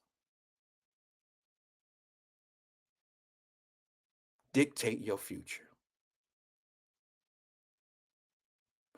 You say something on that. Funny thing about that is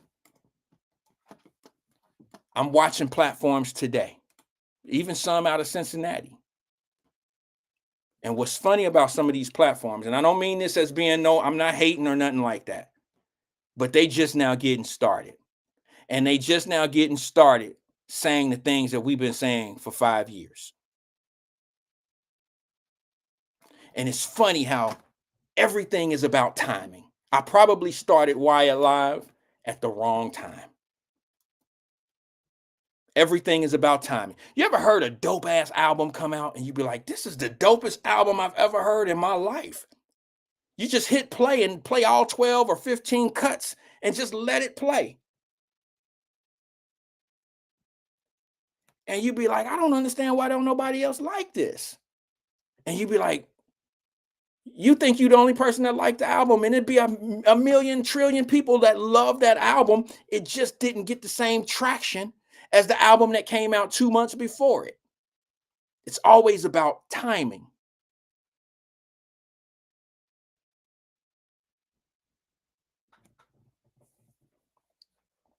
And I think I ran into a bad time because I'm looking at some people now who are starting programs, who going on Facebook, who going on live on Facebook, and they saying what I said 5 years ago, and they getting so many, and this is gonna sound like some hate. It's not hate. I'm just being honest with you. I'm being honest with myself. They getting thousands of views for talking about parents being accountable, as if we haven't been saying that shit for 5 years here and barely striking the surface of podcasting. And don't get it twisted. I've told Drop this a million times, Drop out of California. If I wanted to be big podcaster, I could do that. I've never focused on being bigger than what we are right here, right now. That's just where I want to be. I don't want to be a national known person like that. I don't have that type of strength. It takes a strong person or a hustler. I'm too old to hustle. I don't really need it like that. But I'm watching.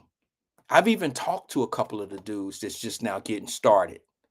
And I'm listening to them, and now they're getting involved in these community meetings, and they act like, and I don't mean this, like I said, I don't mean this to sound like a hater, but they act like what they doing is long overdue.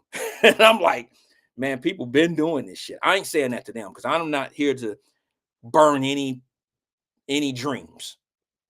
But what you're doing now has been done plenty of times. And unfortunately, we think that those conversations are going to change the people. And unless you're willing to go change the people, what you say is never going to change the people. I'm sorry.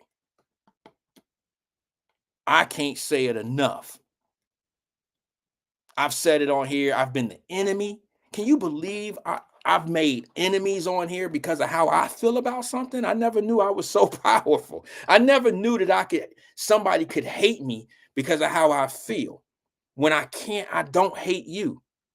It's amazing to me that somebody could not like Mama Birch. I don't understand how somebody could hate you because of how you feel about something. That just doesn't make sense to me. I could say I'm not going to watch your show. I could say I'm not going to be part of what you talk about. I could see all of that. That make perfect sense. But to go off and just be mad at a person and talk bad about them because of the different beliefs, that's amazing to me. Sierra says, have you considered refreshing your social media strategy to increase your reach locally? No, I haven't. And the reason being is because I'm doing what I'm doing in a comfort zone. Like, I don't listen. First of all, if I was getting a check, like if I was a radio dude and was on a salary and saying what I have to say to draw in attention and get advertisers and do all of that stuff, if it was about that, then I would do. I'm a businessman. I know how to strategically form a business and to put myself along lines of getting residuals. I know how to do that. I'm just choosing not to. I don't want to be, it's almost like somebody saying, man, you got fast hands. You could be a great fighter. You could be a great boxer. You could be this and that, but I'm not passionate about it. I'm more passionate about what I say versus what this thing could be. I'm not passionate about being a big podcaster or a vocal person throughout the United States. There's plenty of people that are doing it. The mold is there. I could see how to do it. I don't even hashtag things. That's the simplest thing to do. I don't even do that.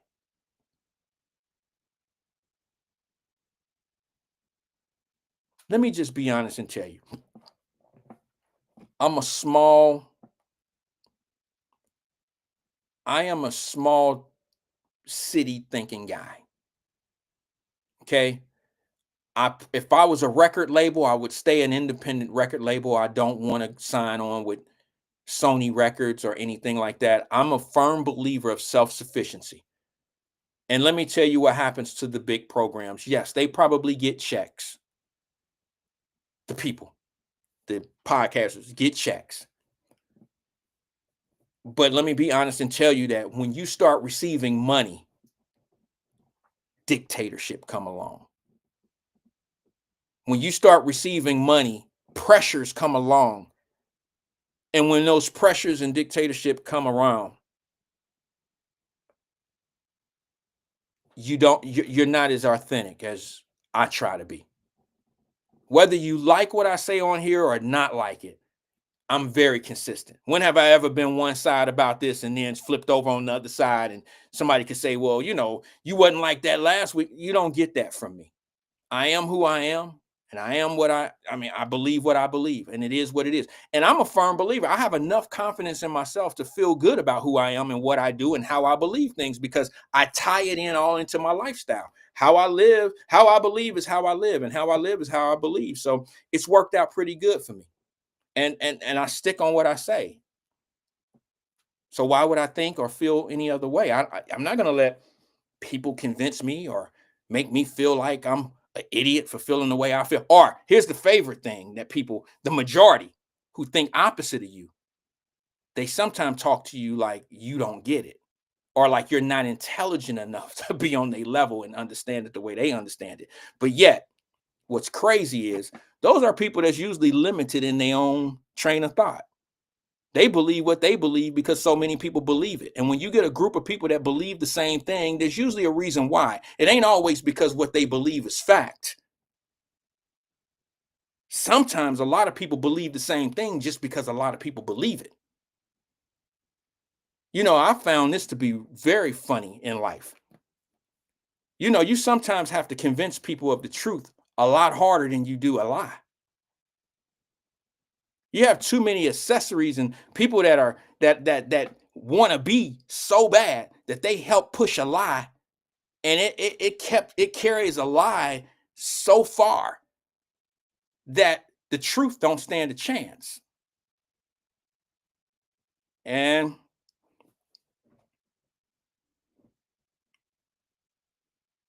I'll be honest with you, I'm the lowest viewed in the area in Cincinnati, and I'm okay with that. And the reason why I'm okay with that is because I'll tell you, I've listened to a lot of different people. This is not against my podcaster or my radio people. This is to some of the listeners and some of the people that are involved in these platforms. I've been privileged over the years to be able to listen to their responses and watch the behavior in these areas. And I'm saying to myself, you truly don't want change. If you wanted change, it would have already happened. I think there's more business in the argument and the chaos, the fight. Denise Davis says, breaking news. The first black mayor of Tulsa announced plans for a $105 million reparation package for descendants of the 1921 Tulsa race massacre, with housing assistance and scholarships. That's how it should be. Let me ask you something, Denise Davis, excuse me. Have you ever heard me say anything against reparations? I'm for reparations. I'm just not for the check cutting, because I already know that's going to be a disaster. Reparations should come in a form of education, these state schools. Let me ask you something. Y'all don't have a problem? Hold on one second. Let me make sure I got this right thing. Hold on one second, guys.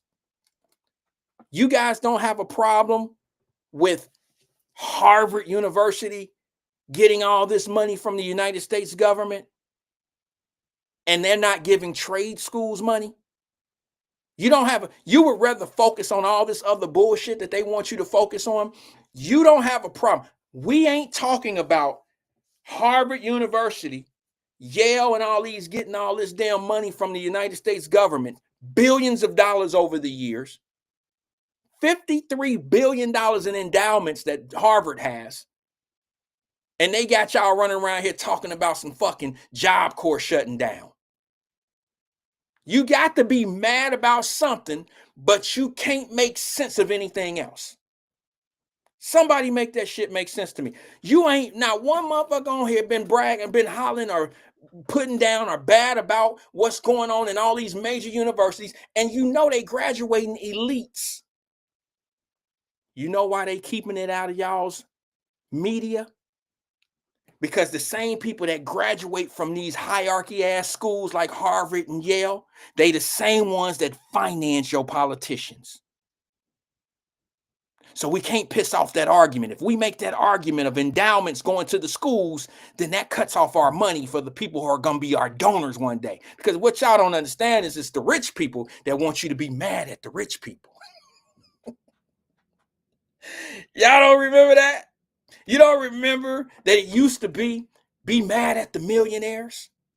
And then once you discovered that the people who wanted you to be mad at the millionaires are actually millionaires, they focused, they reshuffled it to don't be mad at the millionaires, be mad at the billionaires. And you mad at the billionaires. It's just amazing how that energy shifts. It's amazing to me. In broad daylight. So Harvard's getting millions of dollars in endowment money. They're up to $53.5 billion. Harvard ain't going to the black communities giving out scholarships, graduating Harvard graduates and bringing that money back into the neighborhoods. That's not what they're doing. They're graduating the Boule. The Boule run the campaigns and donate the monies and make us believe a certain thing about the other group so they can keep the money train going. Come on, man. This shit is so simple. Look, sometimes I wonder why I didn't go in politics. I'm just too honest for politics. So it's just amazing to me how we don't see. Remember when they were having all the little campaign things that were going on during the election, the presidential election, and all the poor people were sitting on the floor? Not literally sitting on the floor. I'm just talking about in the chairs on the floor. And the closer you got to the stage, the more expensive it was. But yet, the millionaires were sitting up in the boxes. But yet on stage, they telling you how bad the millionaires are. Now, somebody tell me how that makes sense. Would you believe me if I told you white women are queens? You got to get you a white woman. Or excuse me. Let me reverse that. Black women are queens. You got to get you a black woman. Nothing in this world is like a black woman. Ain't nothing better. She gonna take care of your kid. She gonna be everything. She gonna love you to death. Black women are the shit. Would you believe me if I told you all of those things, but yet I was married to a white woman? Yeah, you would. You would believe me. You believe Dr. Umar. You believe everything that come out of people like that's mouth. You believe all of that. You believe Al Sharpton. You believe all the shit he say about the neighborhood and how we being oppressed and all that. You believe all that old shit. It come from people that are not even in those conditions. Dr. Umar can't tell me nothing about a black woman because he ain't got one. He'll be mad at a black man for being with a white woman and he ain't with a woman, period. Maybe not one particular woman. That ain't hate. I'm just telling you how our leaders lead, but yet they not even really doing what they supposed to be doing. How you gonna tell me anything about what I'm supposed to be doing for my children, bro? You don't do shit for your children. How you gonna tell me about empowering our community and you ain't got nothing? You don't cut no checks to black people. You don't employ any black people. You get money from black people, but you don't contribute back to the black community. Tell me, how are you a leader in the black community? Are y'all telling me that I couldn't be a good podcaster because I could put this shit out there? I could challenge y'all best. I could challenge your best. The difference between me and y'all best will be this. They got that lip service, that greasy lip service, and they'll add all this black queen shit and black man and king and all that old shit. They'll talk all that, they'll hypnotize your ass with that black shit. And then I'll just look at the numbers and say, well, guess what, bro? You got 2 children out here. You don't have any business out here. You absorb money from the black community. You don't give any money to the black community. You talk black, but all you are doing as an individual, you are benefiting from the black community. You're not giving back. If lip service is giving back, then damn it, you the champ. I can't touch you, champ. You're absolutely right, champ.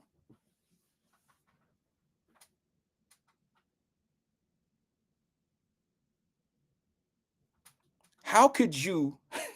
Well, I get it. People can argue condition because you've been told this is what's forming and this is what's creating the condition.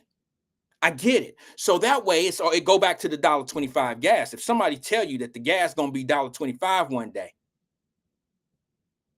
and they got you believing somebody said that, then that's in your mind because you believe this person. You believe what they said. So now you got $1.25, which ain't gonna never happen. So now, no matter what this person say, who's representing, now you got them representing the $1.25 gas. Dr. Umar got y'all representing Black empowerment in the community and what we not doing for the community and this and this and this and that. If you can get him off of what we're not doing and focus on what he's not doing, that might be a whole different motherfucking conversation now, wouldn't it?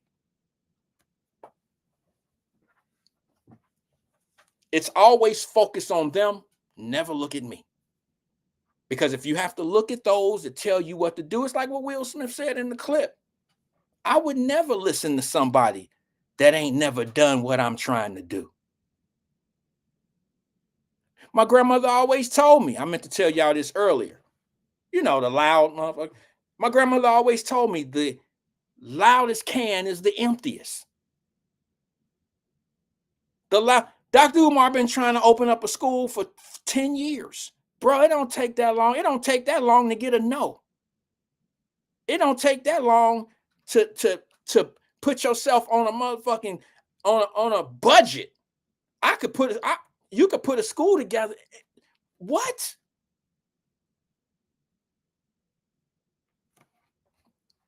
By no means is it easy. But it ain't 15 years hard. It ain't 15 years hard. You just showed us a building that you was putting the air conditioning units and all that. You just showed us a building that you was putting all that shit into, and you just told us you was paving a parking lot, and that you was getting carpet put in, and then you turn around and tell us you got fleeced. That was 3 years ago.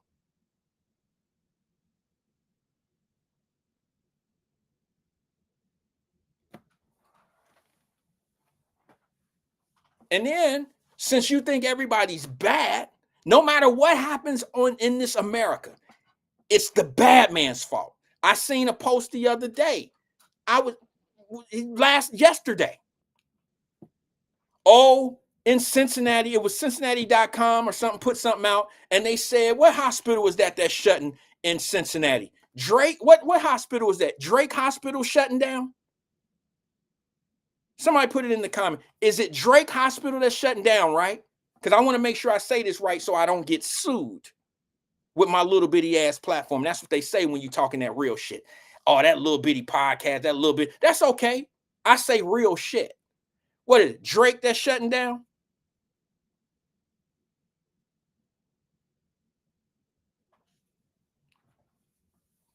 And I heard, I was there and I watched the comments. I'm reading the comments. And everybody that just loved to blame it on the administration said Trump shutting down Drake because of funding. See, I don't care if you like him or not.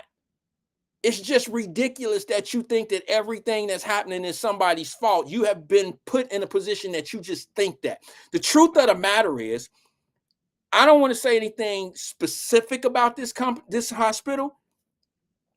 They've been failing for years. Okay, they haven't been a good situation for years. And I know that.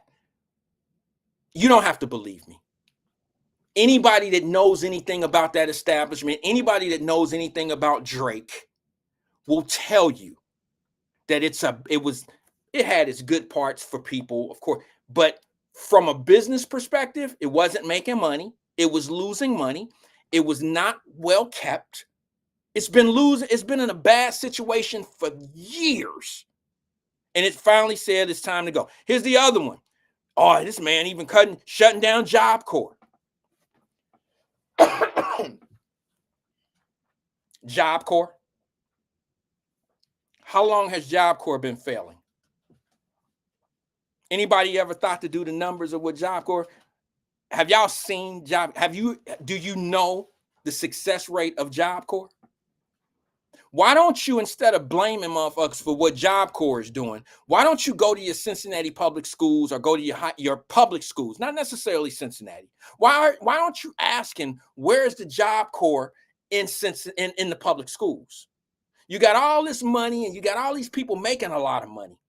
but none of it is really going towards the kids in things past education. Job Corps is not even needed if you get trades back into the schools. And then in all this endowment money that's being cut out to these private schools and all these state schools, if you would have been focused on the right thing, the endowment money would have went towards your state schools or your small 2-year colleges into what is the trade schools? What do they call those?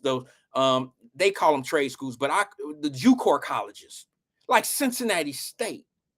Auto mechanics and all that stuff could have been in there. You could have did more marketing. You would have children, you would have guys graduating high school going right into a program with already half the credits done, because the two-year college has the starter kit going on already, but yet you're getting credits from high school. So if you're in like the Job Corps in high school, you go straight from high school right into the 2-year college, and you're getting everything you need, not necessarily go to a major university. Now you're job ready. If you think you're going to entice young people to be better than math, science, and biology, if that's enough to entice them to go to the next level in school, which don't have to be a major university, it could be a trade school. If you think basic shit in school is enough to get them to go to the next level, that's coming from our educators. That's coming from the people that decide how to spend the money, where to put the money, how to educate our kids.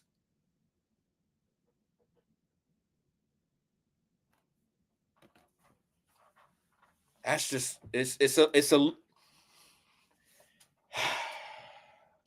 that's the frustration.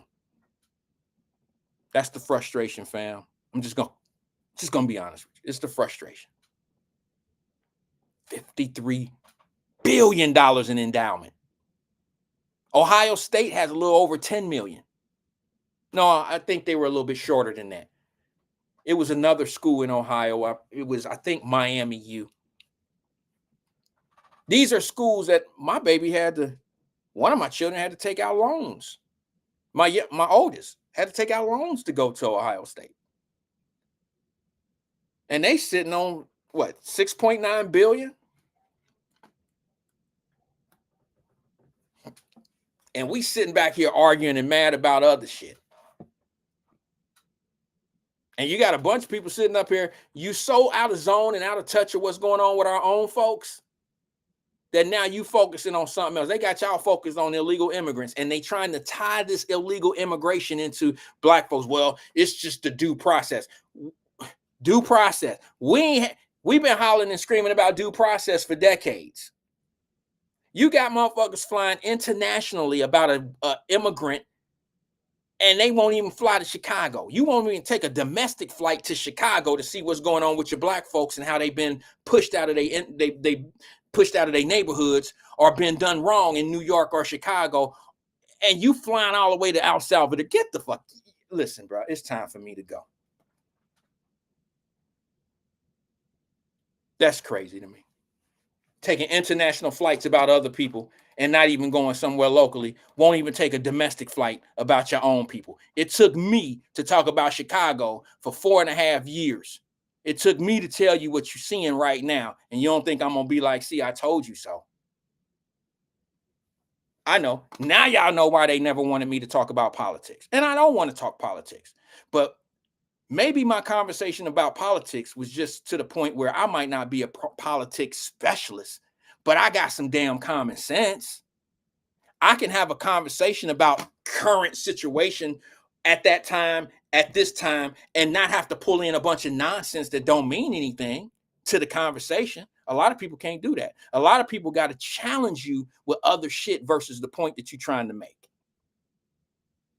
That's why I don't have conversations about politics, because you can't have an honest one. You can't have an honest conversation about it, because some people, like me, I was telling y'all before, why are you bringing somebody else into a current conversation, real time? Now, y'all don't feel crazy about all these people writing books about the shit I was. Maybe I should have wrote a book, or I wish I would have got a book deal back then, but they didn't want to pay attention to me because it was talking about the shit that was coming later on, which was the book deals now. I loved Stephen A. Smith as a sports broadcaster or whatever, commentator, whatever you want to call him, but I don't respect him now because the things he should have been saying 7-8 months ago, he didn't say, and he knew it.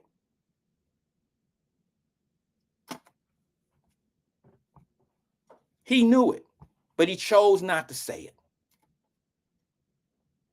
Now you got newscasters writing books, people from the White House now writing books, telling you shit. Remember that one time? No, I ain't gonna go there. I don't need it. I sleep well at night knowing the truth.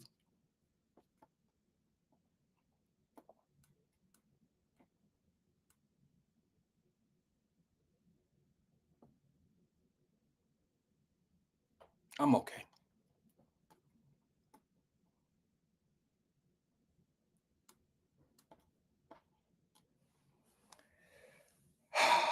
Guys, welcome back. Welcome back. Peace and love to everybody, man. I'll see you guys tomorrow. Same time, same place, right here. See what you made me do?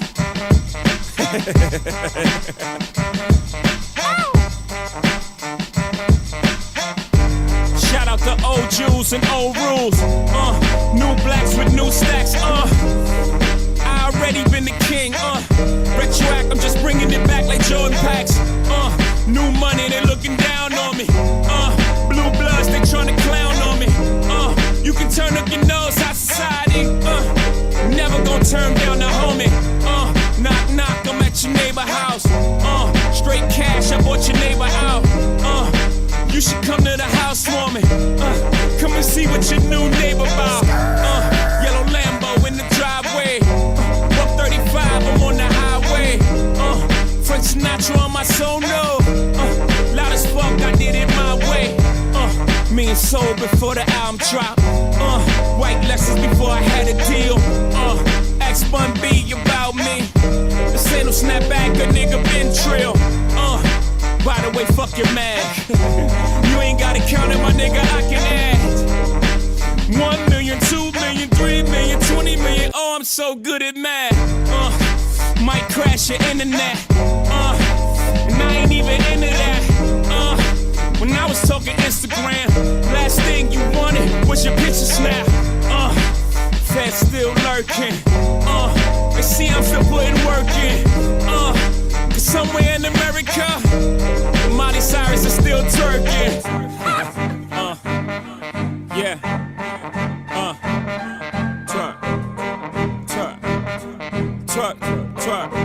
Twerk, Molly, twerk. Twerk, Molly.